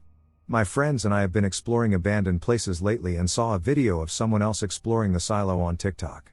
We thought it looked cool, so we wanted to check it out. Around 8 or 9 p.m., we drove up to the coordinates one of my friends somehow got, and the whole drive there felt really sketchy. The location of the silos is very secluded, and everyone who lives out in this town seems wealthy and owns acres of country land, so the whole town is mostly just large open fields, orchards, and mountains. It seems like the type of area where if you trespassed, the people that own the property wouldn't hesitate to shoot you. We turned down a private dirt road until we reached the end, which was blocked off by a gate right in a very big and fancy house's front yard. The only way to get to the silos is leaving our car parked at the fence, hopping the fence, and walking 0.6 miles to the silos, which we ended up doing. When we got over the fence, we kept our flashlights off and stayed silent. It's quite eerie how dead silent the country is at night. There was a single cow watching us, which personally freaked me out because I have bad experiences with cows and know they can become aggressive. After walking for about 15 minutes, we decided to take a shortcut and cut through a field, which finally led us to the silos. We checked around the area to try and somehow find a way down to the silos, which I was against just because it was dark outside, raining, and the thought of getting lost in the underground maze of the silo didn't sound appealing to me. One of the underground silos we found had a ladder going down into it but was covered with a heavy metal gate so we couldn't get in. We dropped a rock down into it, and it took at least 10 to 15 seconds to actually hit the ground, so we were guessing it was at least a 30+ foot drop. We walked to another one of the 3 underground silo openings, which were also blocked off with a fence. I and 2 other of my friends walked away for a bit, and when we came back, the rest of the group was shushing us and saying they heard someone talking down below. We could hear something sloshing around in the water down there as if someone were walking around down there. We went dead silent and then heard in a feminine voice someone crying out to us, "Please, please, please." All 5 of us heard the exact same thing at the exact same time. We knew it was a human voice, there's absolutely no way it was a weird echo or an animal. This was enough to freak us the duck out, and we dipped. On our way back down the hill, 2 of my friends saw a light coming from behind us and said it almost looked as if there was a car driving in our direction.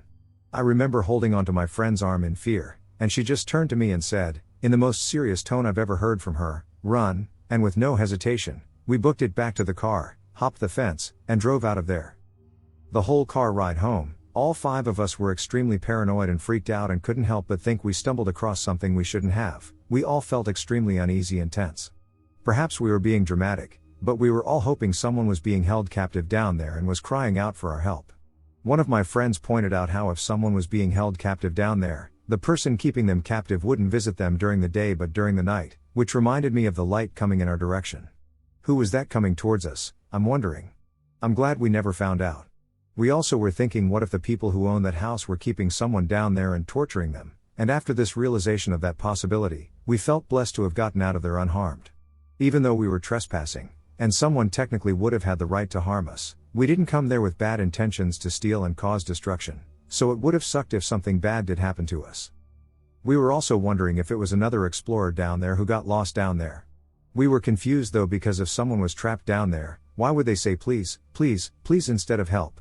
I know some people may ask why we didn't talk back to whoever was down there and tried to see if we could get a response, but we honestly all felt a wave of unexplained pure horror and panic come over us all, and the gut feeling of needing to leave immediately. We also considered what if the silos were haunted and we were hearing a ghost talk to us. Another theory we brought up is what if it was a Wendigo or a skinwalker?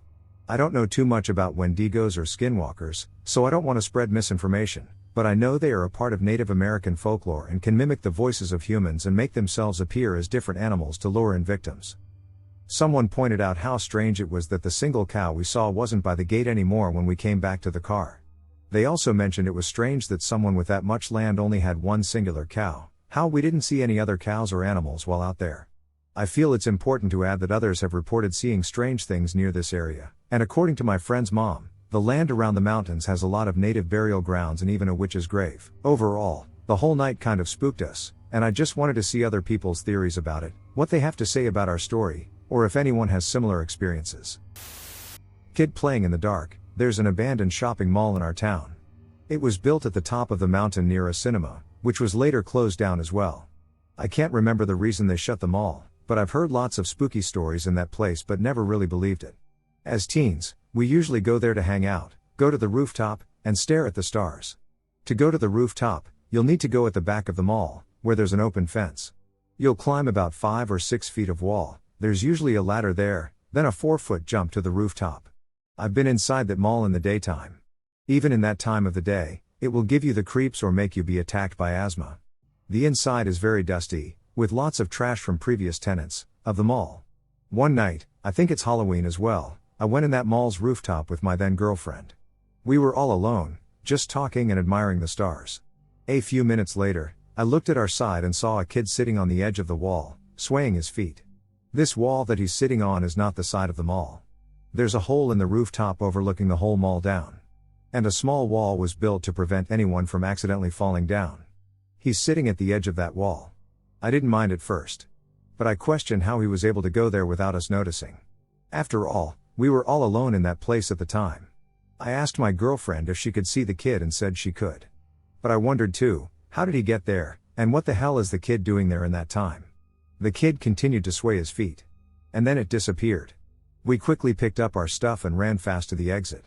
We didn't see nor experience anything unusual going out, even if it's a bit dark going out. My personal experiences with paranormal things. It was very late. I was visiting a friend. At his parents' house. It's a quaint village located close to a larger city. Incredibly quiet area, no sounds. He told me many times that at a specific time in the evening, he was walking alone or with his girlfriend. A woman's laughter was heard. One day he walked through a field to a place where he heard laughter and voices. The only thing he found was a cross stuck in a tree. The next day he asked his parents if something had happened here, but no one knew the history of this place. Coming to the point. Several times I decided that we were near this place at a specific time, but nothing happened. And that very day I was visiting him. It was very late, and I decided he would walk me a short distance towards my house. I'll continue on foot.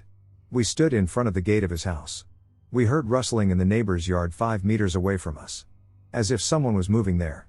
At one point, a green cloud shot up with the outlines of a human figure.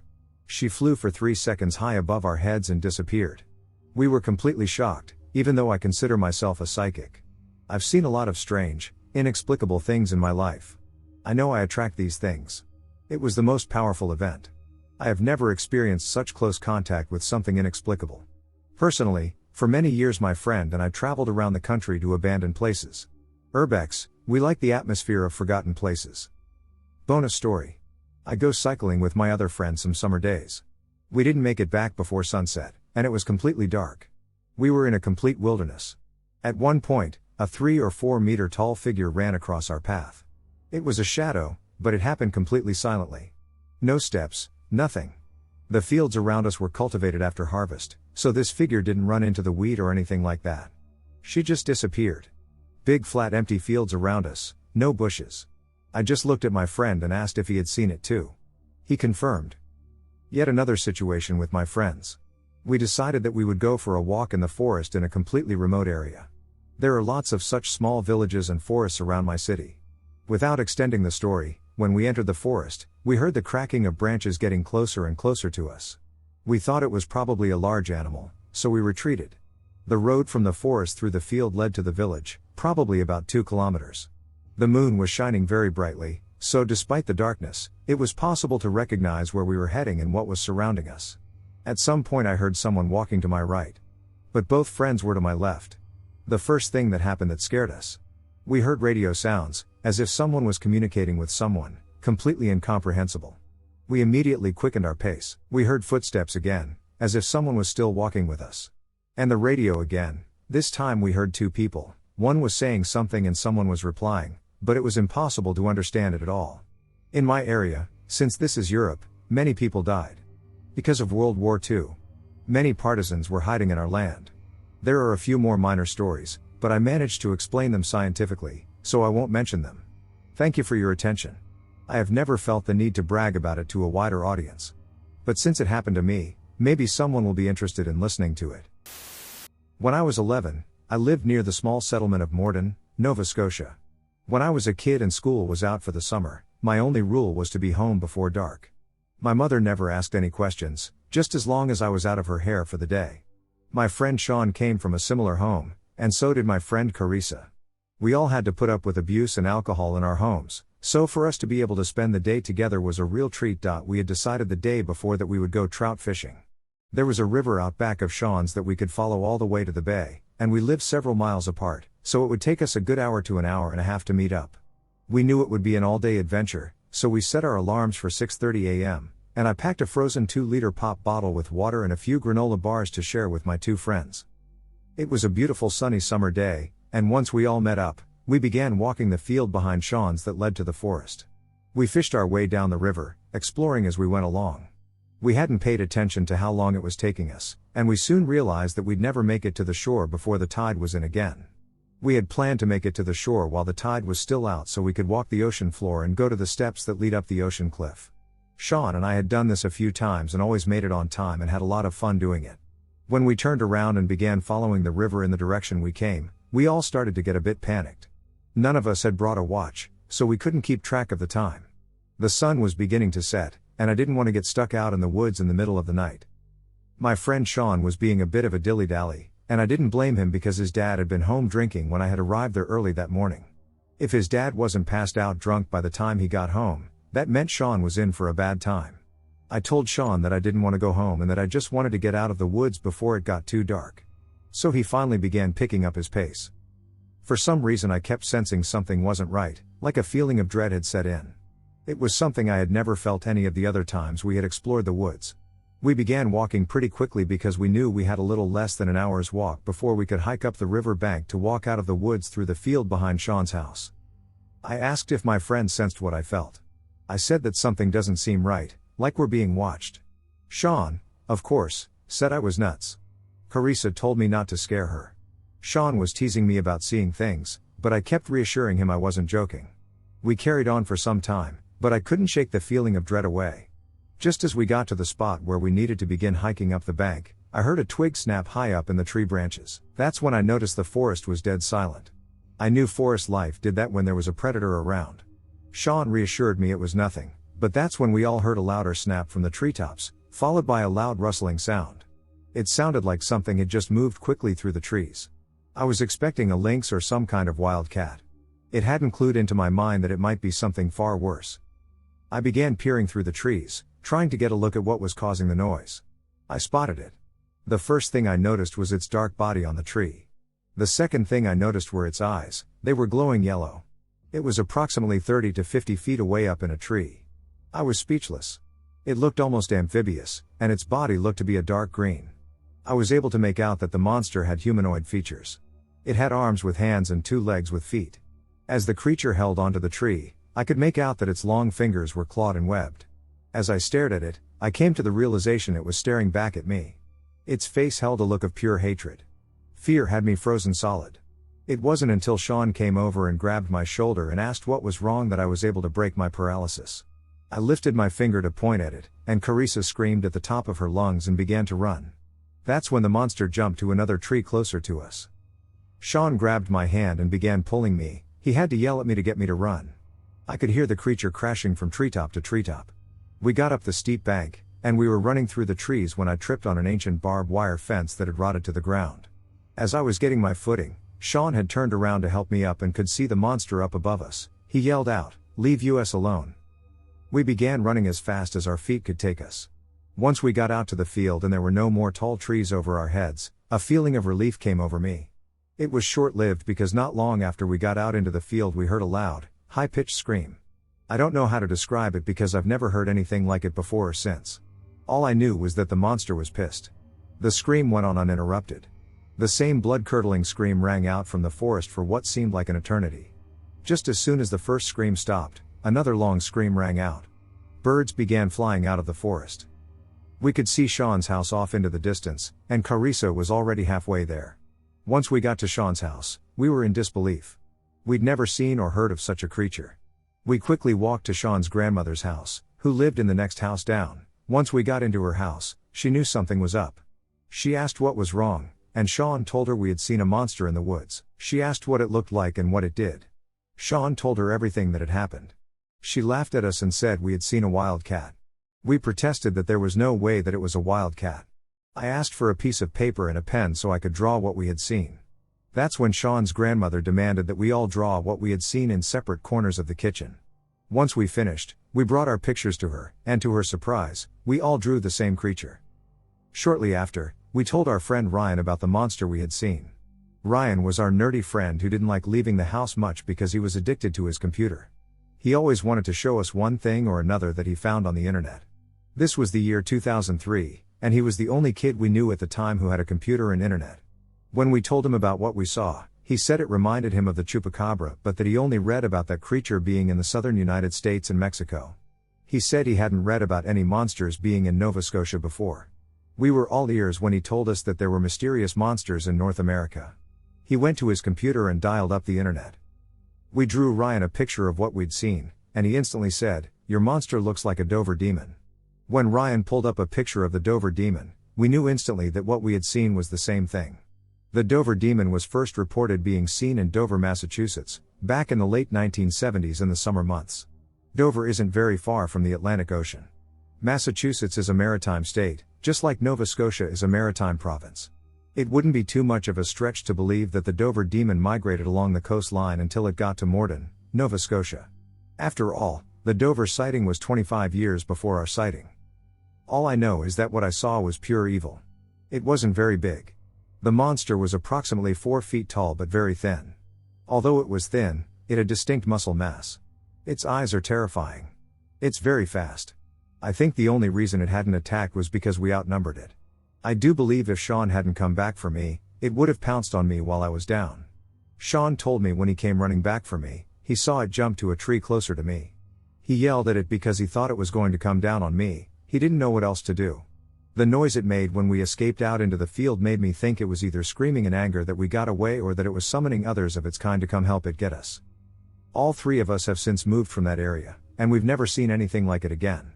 We even worked up the nerve to try to hunt it down when we got to be a bit older. Sean's mother and father were gone away to a biker rally for the weekend. We had to wait until his parents were gone in order to get his dad's guns. We each armed ourselves with one of his father's .22 rifles. Sean had a semi-automatic with a short clip, while I had a single-shot bolt action. As soon as we had the chance, we went out in search of the thing. That whole weekend we traced where we had seen it to no avail. Maybe it moved on somewhere else in the province, perhaps it went back to the States. I don't know. I just know the Dover demon had made Nova Scotia its home and that it wanted one of us dead. We thought that if we shot and killed the thing, we'd go down in history as the first people to bag a monster. Foolish, childish thoughts, I know. For all we know, the thing could have killed us with our own guns. I could tell that it was highly intelligent by the look in its eyes. An orphanage microwave haunting. Exploring abandoned houses has always been a hobby that I share with my best friend Justin. Oregon is known for their abandoned towns, and in 2018 we stumbled upon one. It was filled with crumbling houses, churches, and various outbuildings. After looking in lots of windows and stepping inside some of the safer looking structures, we decided to check out the biggest and creepiest of them all. Walking inside this place immediately unsettled us both. It was like walking into a scene from an apocalypse movie. Several bunk beds, ripped mattresses, couches, soiled and forgotten toys, deteriorating children's books, and more were all strewn about in this one large disgusting room. An entire wall of small cribs was bolted in rows. Justin and I both thought this sad, forgotten orphanage was similar to an animal pound. It was clear we weren't the first visitors since the original residents up and left. There was graffiti, broken bottles, and an old, destroyed microwave. Thoroughly creeped out, we decided to head back to the car. We weren't even 5 feet out of the door when a piercing noise came from right behind us, right in the middle of the orphanage room we had just left. I can only describe the noise as hundreds of rats screaming in torturous pain. It was coming from that stupid microwave, and it was loud. My friend Justin is definitely the type who would die in a horror movie, because he immediately went back to investigate. The ancient appliance was smashed open, bent, and almost undecipherable, including the power cord, which had been cut and ripped out. There was no reason, sense, or explanation for this blood-curdling noise coming from the microwave. Covering my ears and filled with a sense of intense fear, I begged him to get the FCK out of there. We hightailed it out of there, both white as a sheet and shaking. It was only when we had put a few miles in between us and that dreadful place did we start laughing our asses off. Who the hell can say they've been haunted by a microwave?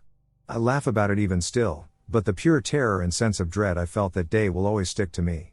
Something was not right in that place. Minotaur's Labyrinth in Mexico. This baffling tale of highest strangeness first appeared in the winter 1962 issue of Ray Palmer's The Hidden World magazine, a short-lived publication that had spawned from the controversy surrounding the infamous testimony of Richard Shaver. Unfortunately, only one issue of the magazine is available online, and that is not the issue from which I am drawing this story.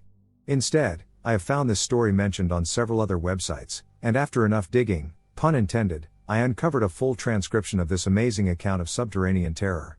One Frank J. Mesta of Calexico City, California, wrote to the aforementioned magazine to tell of a bizarre experience he had, which he had come to believe may well have been the work of the nefarious Darrows. He actually says Taros in his account, but this would make very little sense in the context of the Shaver mystery, after accidentally stumbling onto some previous issues of the magazine. He had apparently always lusted after answers to the mysteries of ancient history and the origins of civilization, and he felt he had found just that through the writings of Mr. Shaver. After offering Shaver these generous compliments, he went on to tell his chilling story. Mesta and a group of friends decided one day in 1960 to go treasure hunting in the interior of Mexico. This expedition would unfortunately yield them no joy and would instead leave them questioning their previously held views of reality. The group arrived at the designated entrance to the cave system, but before they could enter, Mesta felt a chilling sensation of fear come over him, seemingly without cause. This was apparently a feeling quite unlike anything Frank had experienced before. He felt as if something was going to happen to him should he enter those caves.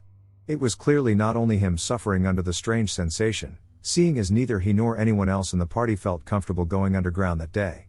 Perhaps reluctantly, or perhaps with relief, the group agreed to retreat from the cave entrance and return the next day.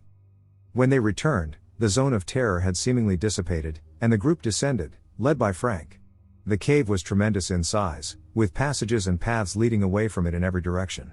Some of these tunnels and chambers were 30 feet high and 100 feet long. They eventually decided that the system was too vast to feasibly explore, and so they once again decided to leave the caves. However, when they turned around, they discovered that there were now 2 entry tunnels instead of just the one they had come in through. Baffled, the group elected to investigate. They moved down the strange tunnel, and it seemed to go on forever, winding away into the infinite darkness. Perhaps getting somewhat spooked at this point, the group turned back once more and fled the caves. When Frank's group returned to the village, they happened to strike up a conversation with 2 indigenous Mexicans, who warned them not to enter the enchanted caves. The group was intrigued and asked the 2 men just what and where these caves were. They were shocked when the pair directed them to the cave entrance they had visited just a few days earlier. In response to questions about what exactly happened in the so-called enchanted caves, the men answered that people would sometimes go into them and never come back out, and that if one stayed in them for a while and then tried to leave, they would find that the entrances and tunnels had somehow changed. A chill presumably ran down Frank's back at this point. The exact same thing had happened to his group. However, the changing geography of the anomalous cave system wasn't the strangest thing about them, as divulged by the indigenous people. No, that title would have to go to the personal story of the 2 men. About 10 or 15 years previously, they alleged that they, as well as about 20 or 30 other native Mexican men, had been hired by an American man to investigate the strange caves. 4 or 5 of their number came equipped with revolvers, and the rest carried lights and tools. They had been laboring away in the cave for a while when something bizarre and terrifying suddenly made itself known to them. All of a sudden, 2 figures appeared at the far end of the cave. There was a humanoid with the head of a bull, like a bullprite, and a diminutive entity resembling either a little boy or a naked midget. Horrified, the 5 armed men pulled out their revolvers only to find that they wouldn't fire, and the lights carried by the rest of the group all went out. In the confusion and panic that ensued after this, several of the men were killed in the mad scramble to escape the caves. Since then, nobody had been brave enough to venture into the dark labyrinth below. According to ancient Greek mythology, King Minos of Crete had ordered the architect Daedalus to construct a labyrinth so intricate that not even the builder himself could find his way out without use of a plan. This enormous structure was to be used to house the bastard child of a divine bull and Minos's own wife, Pasiphae. This child was a monstrous blend of human and bull features and was known as the Minotaur. 7 youths and 7 maidens would be sent into the labyrinth as sacrifices to the Minotaur each year, until the hero Theseus was finally able to slay the beast. The links between this strange tale and the famous Greek mythological story should be obvious at first glance. A bull-headed humanoid monstrosity, accompanied by a child, roams a potentially inescapable network of tunnels and subterranean chambers. History repeats itself, does myth do the same?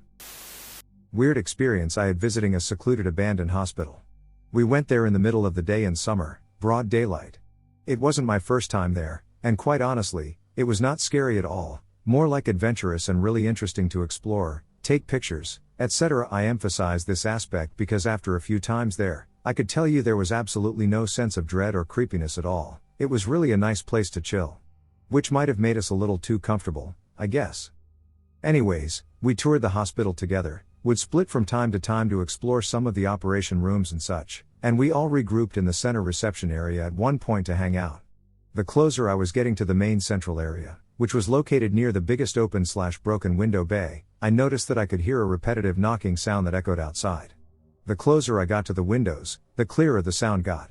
When we were all together and pretty much ready to leave, my friend also pointed out that he could hear what sounded to him like hammer strikes on a really constant beat.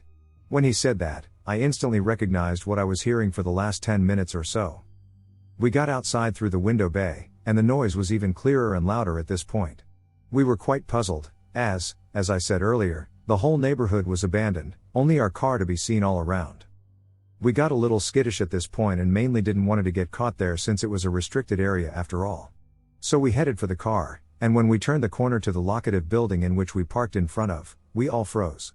There was a guy, hunched over or bent down at the very bottom of an exterior staircase leading to what I assume was the basement of the building. We could only see his back. The guy was wearing a clean-cut handyman overall with a leather tool belt, and he was hammering the bottom of the boarded-up door. When I saw him and locked eyes on his back, I felt an immense feeling of dread and general terror I rarely felt before, in broad daylight, mind you. We were all creeped out and looking at each other. Didn't say a word, just raced to the car and left. I know it might not sound like much, and nothing that happened couldn't be explained, but being there and seeing the weird scene was really something else. It's a feeling that's hard to explain to someone who wasn't there. But I still remember this vividly, more than I'd like to. Horror is real, and it does exist. Growing up in the Bay Area, everyone knew about the abandoned hospital on Presidio. You look at it, and it just gives you these vibes that something is off. Hundreds of broken window panels, taggings all over the wall, wires from the construction crew running throughout the building. It just gives off a paranormal feeling.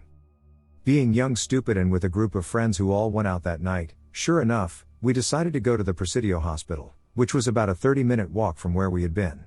There were 7 of us walking, telling ghost stories to each other to try and scare each other. Me being a hard ass and never believing in ghosts till I experienced it myself, I just brushed it off as bullshit, and the stories they were telling went into one ear and out the other. Once we got there, I looked at my phone and saw it was getting really late. I think it was around midnight. I looked up at the hospital standing in front of it, and you can see a huge tagging of a skull on one side, and on the other side, the words "good as dead" tagged. I smirked, and we went off to the left side of the building since the front entrance of the building was barricaded, and the back of the building had an opening that the construction crew used to go through.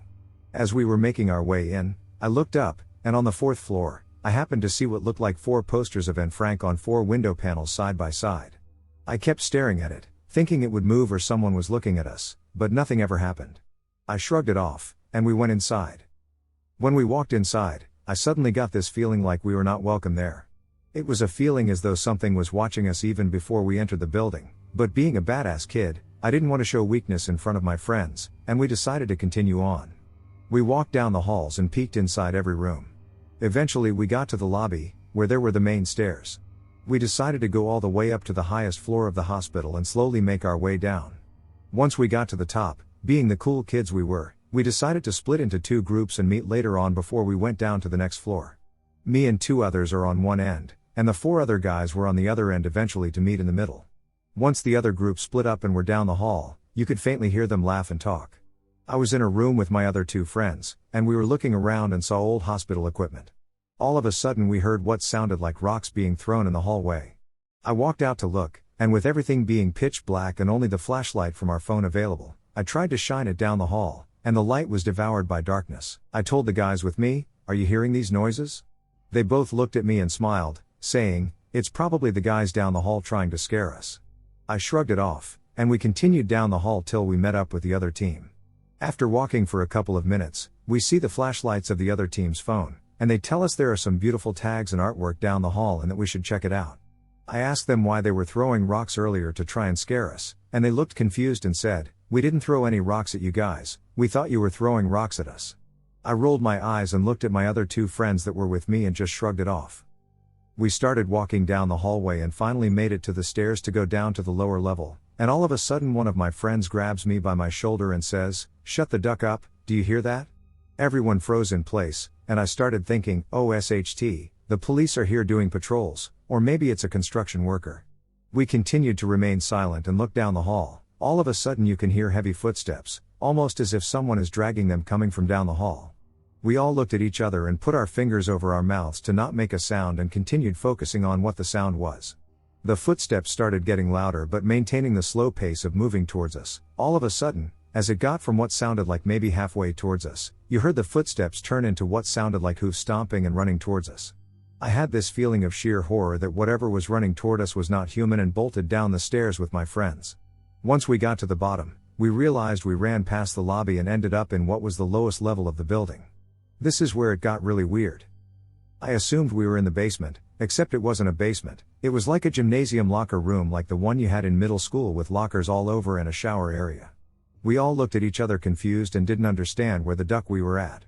We walked down a little bit and noticed an elevator that was out of service that had a handicapped placard that read, "Only for students with disabilities and accommodating staff." I thought, maybe this used to be a school or something that got turned into a hospital later on. I continued to walk around with my friends, and we suddenly saw what was a huge bank vault that was wide open in the middle of this basement gymnasium. My friend grabbed my arm and said, "Bro, let's go look, what if there is something valuable inside?" We walked inside the bank vault, and there was just a hallway that led to a door, nothing else. Underneath the door, you can tell there was a light in the room and shadows moving across. The first thing that came to mind was, oh, it's probably one of those dingy lights that is swaying side to side, likely from us running down the stairs so fast, causing it to shake and swing side to side. One of my friends walks up and puts his hand on the doorknob, and you can see in his eyes that something was wrong, like he wasn't there anymore. All of a sudden he turns around and says, "Don't open that door no matter what." I laughed and thought, maybe this is some stupid joke of his to try and scare us, so I walked up and tried listening to what was on the other side of the door. I can tell you for a fact that whatever was on the other side of that door was not human. You can hear deep breathing, and what sounds like nails scraping lightly on the wall and the sound of someone sniffing very loud. I look back at my friends and say, "What the duck?" Suddenly, I heard a voice on the other side of the door inches away from me say, "Come to me," in the eeriest, most demonic, and raspiest voice. I froze with fear and started to feel like my heart was about to explode. I looked at my friends, and I can tell they were terrified, but for some reason, something was telling me to put my hand on the doorknob and open the door. I put my hand on the doorknob, and all of a sudden I'm standing in a cemetery, confused and weirded out as to why I'm here. I'm looking at the tombstones in front of me and see a row of my family's tombstones. The next row was my friends, and this overwhelming feeling as though all of a sudden everyone died because of me took over. I started to cry, and suddenly the ground started shaking, and in the fog, a black mass started moving towards me. I closed my eyes and put my hands in a prayer and started whispering, "God help me." I heard a cackle in the distance and instantly woke up being dragged by my friends. I looked up at them and said, "What the ducker happened? Dude, you grabbed the doorknob and instantly froze, your eyes turned gray, and we tried moving you away, but you had a death grip on the doorknob. We had to literally pull you off of it. The doorknob almost came off." I was so exhausted and mentally drained that I could barely even reply. We got back to the entrance of the building and heard some security guards were making their rounds, so we decided to move back in and wait for them to pass. Unfortunately, they walked up to the door, shone the lights in, and ended up locking the doors. I got up slowly and tried shaking off my exhaustion and amping myself up, knowing this was going to be a crazy night, but to no avail. One of my friends said, "Duck that we need to get out, let's go to the front." As we were making our way to the front, you could hear what sounded like hooves in the level above us following us. Almost at the entrance, one of our friends in the front looked into a room and said, "Oh SHT, here's the morgue guys." Our morbid curiosity took over, and we looked inside. The windows were boarded up, and it was pitch black. We used our phone lights to look inside, and you can see what looked like smears of blood or red paint on the metal frame doors. Some are open, some are closed. We decided to walk in and look closer inside. Our lights were reflecting off of the metal frames of the refrigerator doors. All of a sudden you hear the hooves footsteps not above us anymore, but but right outside the entrance of the morgue, literally on the other side of the wall. We froze and waited to see what would appear at the entrance of the doorway. All of a sudden this huge thing, this weird apparition that was slumped over with its long arms at its side and head tilted to the side, walks past the doorway and lets out a deep ha like this ducking thing never learned how to laugh or tried mimicking our laughter but failed. We all looked at each other and slowly walked out into the hallway to look around and see if the coast was clear for us to run towards the front. We bolted together, and the sound of hooves started echoing behind us like this thing was running towards us with a purpose at that point. We kicked the doors open to the front and looked down the street and saw a police car coming towards us from a few blocks away. There was a fence in front of us, so trying to hop over it would get the attention of the police, and going back inside was not an option. We decided to run along the fence to the back of the building from where we entered and stopped to catch our breath. I looked back up at the 4 posters of Anne Frank that I saw from before we walked in, and they were gone. I told my friends about it, and at this point, we didn't know what to believe, so we decided to call it a night. Let me tell you, the dreams I had of that thing that walked past the doorway still haunt me to this day. I remember vividly seeing the details on this thing and how it walked. The sound that it made just being around the aura of this creature/apparition was just pure horror. It's been a long time since this happened, but after that day, the 7 of us never spoke to each other. After years of construction, the city ended up turning the abandoned hospital into an apartment building. I walked by there just for memories and saw a security guard sitting on the front. I greeted him and asked him about this place and if anything weird ever happened here. He looked at me and, with the most sincere voice, said, "You wouldn't believe me if I told you." I said, "Try me." Apparently there used to be another security guard that sat in the back of the building patrolling that area to make sure nothing happened during graveyard shifts. He would constantly complain that there were 4 people standing on a higher floor of the building staring at him through the window. I asked, "Did they look like posters like in Frank or something?" The security guard turned pale and said exactly. "Yes," he said, "they looked just like in Frank." I stepped back and was blown away. He then told me that the other security guards started complaining about the stench of rotten flesh and was hearing voices. Eventually, he was sent to a psych ward, and no one heard anything from him ever again. The scariest monsters aren't the ones that we find, but the ones that find us. I have had more paranormal stories throughout the years, but I just saw someone mention something about an abandoned hospital in the Bay Area, so I decided to put my 2 cents in as well. Please let me know if you want to hear more. Cheers. An encounter with something while sneaking around a small farm. This was an intense encounter, and it happened years ago when I was in high school. It was so intense, I wouldn't even believe it wasn't a hallucination if other people hadn't been there to confirm it. My sister and I, and some of our friends when they were over, would sneak out and go for walks and hikes and just explore the town and woods. Few stories about that, lol. This was something we had down to a science at this point and never got caught despite my extremely paranoid mom. This one night it was just my sister, me, and a former friend. We went out around 1 a.m. We walked for probably half an hour before getting to this farm that we usually passed in our night walks or walked to and then chickened out and went somewhere else because it was really freaky there. This was one of the few times we got brave and holy shit. As we were like halfway down the road through the farm, we saw this thing in the sky. It was below the clouds, way below. It was really low. It had a contour like a t-shirt and a weird array of flashing lights on it. It wasn't flying, just hovering totally still. It was unmistakable because of how low this thing was. It was totally still. We just stood there and looked at it for like a minute, as it was a mind-blowing thing to see, and we have seen some crazy things. Then there were 2. The other one just glided over. They both started gliding in weird little circles over the area. Like in a weird arc, over behind the barn where we couldn't see them, and back to starting position. I can't speak for anyone else, but up until this point, it was honestly a little thrilling. This is like the kind of thing you think you'll never see, and no one would believe, so it was kind of awe-inspiring until it got dark. All of a sudden, planes were coming over the horizon, like a lot of planes. We counted for a while and counted more than 30, as this was happening, the UFO thing started to rise and just drifted away, before my sister was like, "We maybe should get out of here." And we did. We ran, and it didn't get less disturbing. The sounds in the woods around us were horrible, and we were people used to being in the woods at night. I don't even know how to describe most of it, especially at first. We were running, but it was a long way back. We were sort of fit people, big on hiking but not big on running, and it was super late, so it was a pretty pathetic escape. The sounds around us, those I can describe, were like a huge thing being dragged, grunting, branches breaking, and this awful sucking/slurping sound. I have no words to describe all of what was heard, but it was probably the most disturbing thing I ever heard. We would stop breathing but could only stand to stop for a few seconds because it was just so ducked. We were probably running really slowly. We heard these sounds most of the way back until we got to my mom's street, which was less woodsy and kind of more suburban or neighborhood-like. We were crying. At that point, nothing else really happened, but by the time we got back to my bedroom, my friend was crying hysterically. Like a red face and snot and gasping for breath. I had never seen him like this. He had a secret emotional side but was mostly very aloof, super into propriety and being classy, but also wanted to seem tough. He vocally hated expressions of sadness and fear like "duck that. Get the duck over yourself."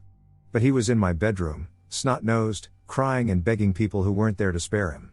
He tried to call his parents so many times to come get him, but it was too late for them to answer, so he crashed at my place, which was pretty rare without planning it ahead. He would usually just bike home at 3 to 4 a.m. And yeah, that's pretty much it. We tried to talk about it for a while, but no one else believed us, and there wasn't much to say to each other, and we were all extremely disturbed.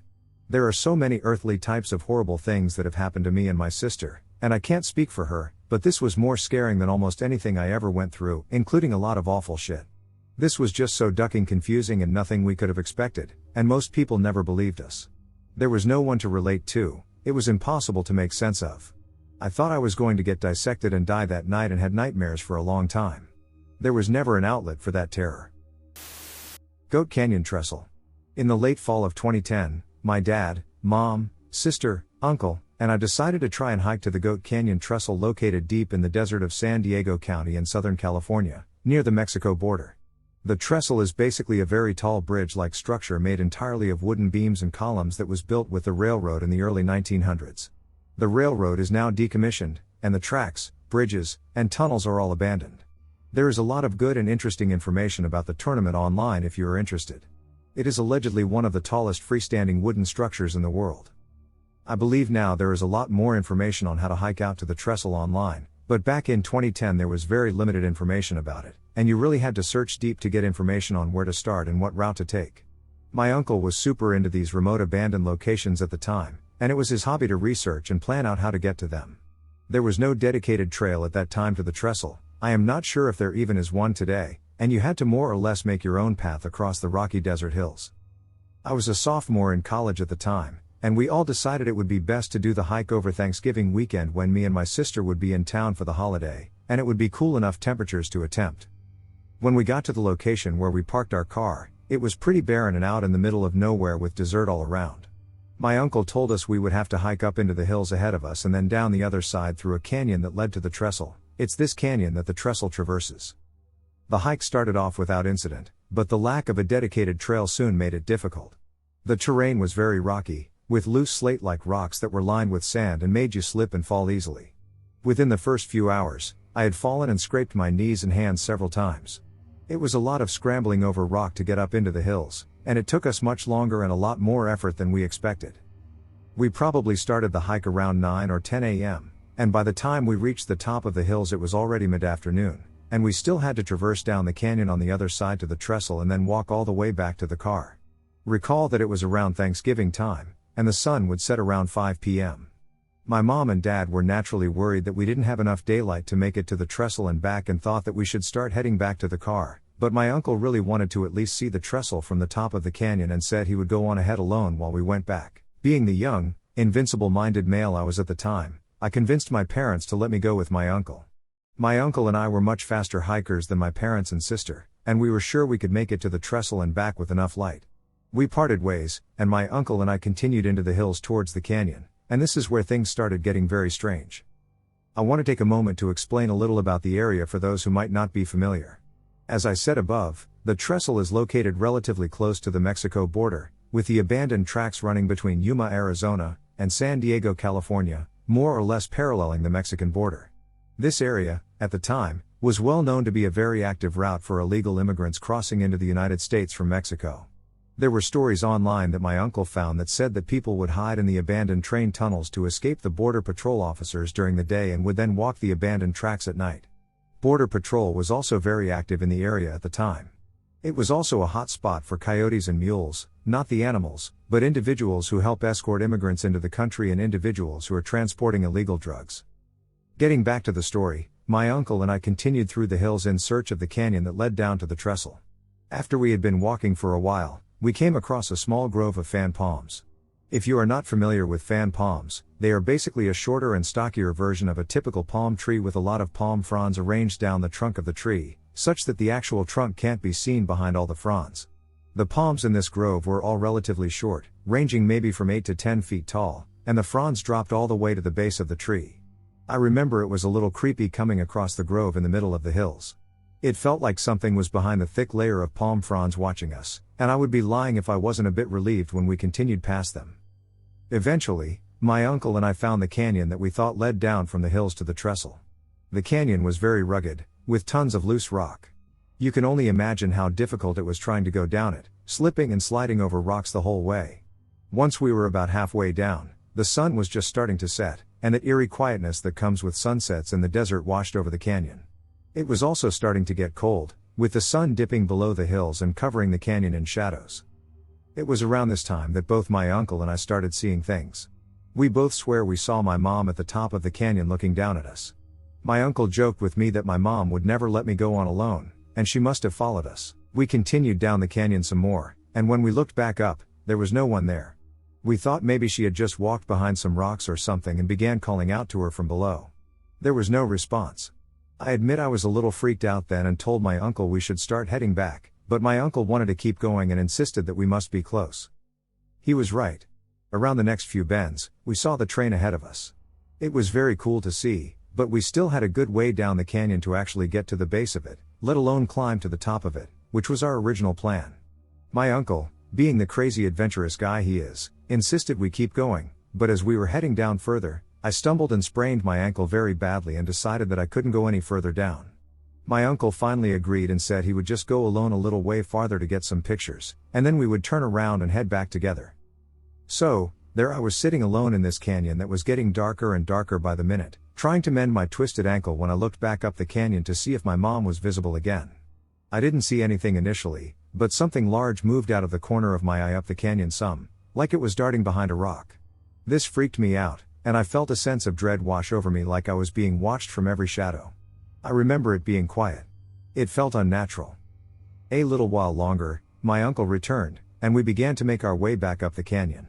It was very dark at this point, and just a glimmer of sunset was left on the horizon. I was really starting to freak out because I knew we would be walking back in pitch black. When we were almost to the top of the canyon, my uncle, who was walking ahead of me, stopped in his tracks and pointed ahead.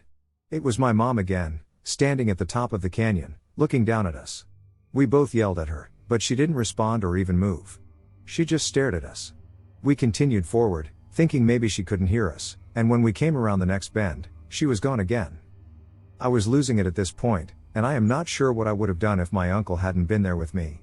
We eventually made it to the top of the canyon, and it was indeed pitch black. There was no sign of my mom or anyone else. We were utterly alone in the dark desert hills. Luckily, my uncle had a small headlamp that he brought with him, and we used it to start our slow trek back through the hills to the car and hopefully to my waiting family. I can't explain to you how dark it felt out there. It felt like I couldn't see my hand in front of my face. The only thing keeping us on somewhat of a path was this small beam of light from my uncle's headlamp. We had no camping or emergency gear, stupid, I know, but we were able to find the small path we had come by on the way into the canyon and began following it back. After some time, we made it back to the grove of fan palms. I would be lying if I told you I wasn't terrified seeing those trees in the dark, just standing watch over the path like ancient sentinels. I remembered how I felt the first time we encountered the palms and how it felt like something was watching us through the fronds.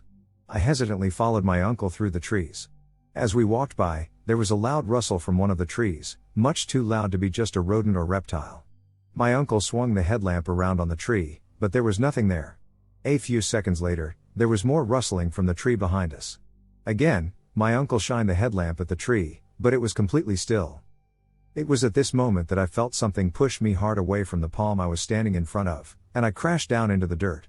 I remember it felt like something had reached through the fronds and pushed me from behind, but I don't remember hearing any rustling, even though I was so close to the tree. I was utterly freaked out now and started yelling at my uncle that something had pushed me from inside the tree. My uncle went up to the tree with the headlamp and peered deep inside to see if he could see anything, but there was nothing. After that, we quickly made our way out of the grove and continued through the hills back toward the car. I remember it felt like forever walking through those hills in the complete darkness, and every once in a while, I would hear rustling behind or to the side of us, but there was no way to know what it was with no light. The whole way, I felt like something was following us, though. Trailing just behind us outside the light where we couldn't see it, but I could feel its presence.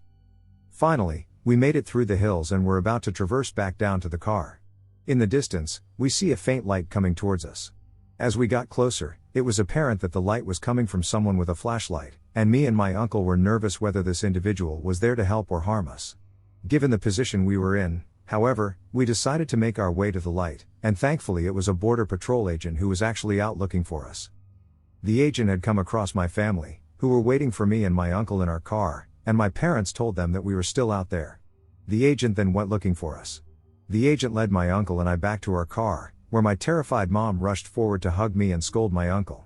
We then told my mom that we had seen her at the top of the canyon and asked her why she didn't respond to us or wait for us to get to her. I will never forget that sinking feeling I felt in my stomach when my mom told us she had never gone any further after her, my dad, and my sister turned back and left me and my uncle to go on alone. She said they had been waiting in the car for hours for us to return. I don't know who or what I and my uncle saw in that canyon or what was inside those fan palms, but I know for certain we were not alone out there that night. Maybe it was all just our minds playing tricks on us, but it's been 14 years now, and I still think about it to this day.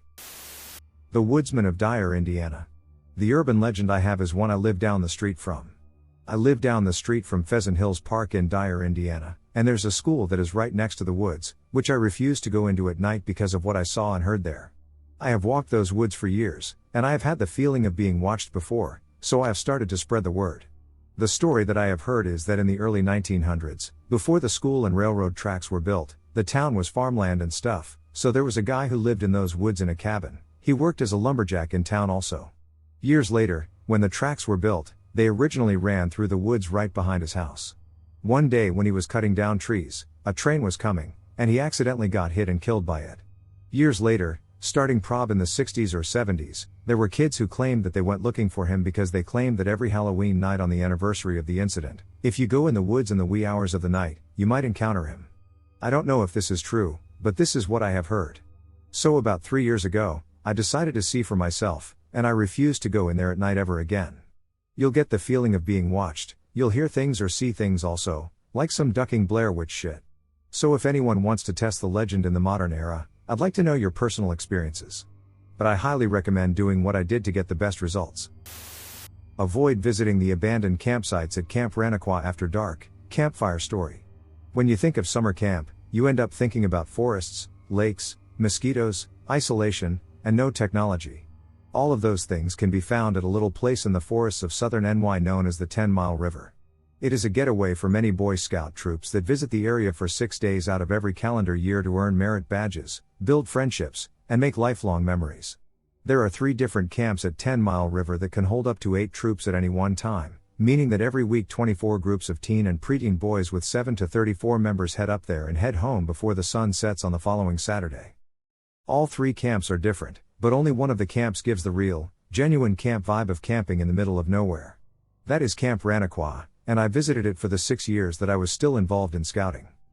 Now, please understand that camping as a Boy Scout is always different from the way that you would picture it. Instead of pitching our tents on the ground or sleeping in cramped cabins, we rather slept in pre-pitched tents large enough to hold 2 mattresses that existed atop elevated wooden platforms. In addition, every single troop had a designated camping site named after a certain Native American tribe. All of these campsites were scattered across the camp at varying distances from the main field and dining hall close to the lake. My troop was lucky, we always got the closest one that took maybe 2 or 3 minutes to walk to the main field. Those that got the worst sites would have to walk almost 20 minutes to get to the main field. This was a camp where you were expected to appear at the field every morning at 7 a.m. before breakfast and at 5:30 p.m. before dinner. On top of that, there would be a task of organizing and accounting for a large group of rebellious teenagers. Getting there on time was hard enough if you were just 2 to 3 minutes away. I can't even imagine what those at the farthest campsites had to go through. I'm getting ahead of myself though. The fact is that the camp was built with 11 campsites, but almost no one ever talked about the last 3. I wasn't even aware that they existed until the summer, when I was 13. You see, on the side of the camp, past the dining halls, further than the areas where the counselors at the camp have tents of their own, and past the only shower houses, exists a small nature trail. The trail is full of things to look at and is used by almost every counselor at the Nature Lodge when discussing nature attributes as prerequisites for merit badges. About half a mile past the end of the trail lie the abandoned campsites. It was on this trail that I first learned about the abandoned campsites. Our counselor, I think his name was Carlos, managed to finish up the requirements of the day in under 10 minutes. Since he didn't want to dismiss us early, he decided to take us on a hike to the abandoned campsites. On the way, he told us about the story of why they were abandoned. The first part of this story took place a few years before the camp became a scout camp. Back then, the camp acted as a retreat for anyone in the tri-state area who wanted to get away for a while. The camps and activities could provide peace and relaxation for anyone who was worn out with their life and needed a break. One summer, a group of young men in their late teens came to the camp. One of them was known as V. I don't know if that was his actual name or an alias. According to the story, he was a bit rebellious and didn't think things through. That would ultimately prove to have consequences. One day, after a swim in the lake, he was all set to meet up with his friends at one of the farther campsites. To get to it in the fastest way possible, someone would have to go up a rather narrow and steep trail behind the dining hall. Even so, it would take a long time to get there. Now, V decided that he was in a hurry and, as such, decided to take a shortcut through the woods off the trail, running as fast as he could. It goes that he ran for a while until he suddenly crashed into a large oak tree somewhere in the woods. Dizzy and disoriented, he continued running, but this time in a completely different direction. After a while, he stopped to catch his breath and gain a sense of where he was. As he was trying to figure this out, he was suddenly struck in the back of the head with a baseball bat, which knocked him out. The attacker was a strange hermit living in the middle of the woods, and he dragged the unconscious V back to a small shack he had set up in an isolated crevasse deep in the forest. He proceeded to bind V's hands and feet and placed a burlap sack over his head. Once a day from that point on, he would remove the sack and give V food and water to consume before the sack was placed back on his head. This went on for about 3 to 4 years, but V had no sense of how long it had been. According to the story, the only thing that kept him going was the thought of finding his friends again. One day, the hermit didn't bring food. He instead laid a knife down next to V, gave him a look, and departed never to be seen again. V cut himself free with the knife and began making his way back to the camp. By this point it had been turned into a scout camp, but he was unaware of that. He had a desire to find his friends again and took notice of several boys in the campsites that resembled his friends. Believing them to be his friends, he waited until dark and began abducting them one by one and taking them back to the same shack that he had lived in for the past 4 years. Eventually the shack grew too cramped for them, so he began taking pieces of lumber from various structures near the camp to increase the size of the shack. The police would have intervened, but the camp was so far out of anyone's way that it was instead up to the counselors to save the campers. V supposedly fed the captured scouts in a very similar fashion as he had been by the hermit, but he also began chatting with them and telling them who he was and how he got there. At some point, he would realize that the scouts he captured weren't his friends and release them back to the campsites that they came from. Despite this, the abductions continued until the camp let out for the year. It was over 3 days after the end of the last week that the final boy was returned. Now that there were no more campers to deal with, the counselors could focus on taking care of V. One night, they came across him stacking the tent platforms on top of each other in one of the farthest campsites. They cornered him and tried to take him in, but he refused under the pretense of needing to find his friends. It is said that the directors of the camp made a deal with him. He would stick to his own territory that included the farthest 3 campsites that he had wrecked, and in exchange everyone would keep out of his at night. He never came out during the day due to his eyes being ultra-sensitive to the sun, but the night would give him the freedom to find his friends. As a result, the outer 3 campsites were abandoned. No campers were permitted to go at night or during the day except when accompanied by a counselor. The camp also tried to hush up all mention of the campsites as part of an attempt to avoid panic. We heard the second part of the story from another counselor at the camp. According to him, this happened to his brother some years previously when the 2 of them were attending the camp. His brother Taylor had heard about the abandoned campsites, and being teenage boys, he resolved to sneak off to the abandoned campsites at night to see what was so bad about them. You see, at this camp, no one cares where you are going as long as you are with someone. The buddy system keeps all the counselors satisfied but also unaware of what people are truly doing. That night, Taylor and 2 of his friends snuck off to the nature trail with flashlights so they could make it to the abandoned campsites. Once there, they saw the tower of tent platforms that V had stacked and the latrines that V had stripped of their wood, all of it overgrown with various weeds. They were a bit unnerved by what they saw in the silence of the woods and vowed to head back. As they started to head back, they heard twigs snapping from around them and shone their flashlights around to see what was causing the noise. Soon after, they were ambushed by an unseen figure who knocked them out and dragged them deep into the woods. The three of them woke up in the shack, where they met with V face to face. He was wearing bits and pieces of tattered clothing, had long greasy hair, and had a long face covered with dried blood and mud. According to Taylor, it reminded him of the Reavers from Firefly. V told them that they had violated the deal made with the camp and that their deaths would serve as an example to all those that dared to enter his territory. He then left to retrieve weapons to slice their throats with. It was suggested that after years of failing to find his friends, V had been left bitter and disheveled and now only desired isolation for the rest of his days. By entering his territory when he was out, he felt threatened and wanted to ensure that no one else would bother him. That would have been the end for them, but one of Taylor's friends had luckily been carrying his Swiss Army knife with him and used it to cut them free. The three of them began making their way back to the camps and eventually made it back to the abandoned campsites. There, they heard a sound behind them and noticed that V was chasing them. The two of them continued to run until they reached a dead end. Holding a sharpened stone, it seemed like V would have them. At that moment though, the sun broke out from across the horizon, and V fled from it. The three of them took advantage of this distraction and ran back to the nature trail and eventually back to the dining hall, where they met a search party that was about to go out to search for them. They explained what had happened, and a few of the counselors decided to find V and get rid of him once and for all. A massive search party was organized and the forest was swept, but neither V nor his shack was ever found. The forest was surrounded by roads that were covered at all times, with no one seeing anything. As a result, the case was closed, but the rules remain. Even though no one knows what happened to V, we can't assume that he is dead. He is likely still up there in the forest, waiting, watching, and missing his friends. He comes at night to mark his territory, and he will take anyone who he finds to ensure that no one else comes back. In any case, the rule still remains. Don't visit the abandoned campsites without a counselor, and never ever go there at night.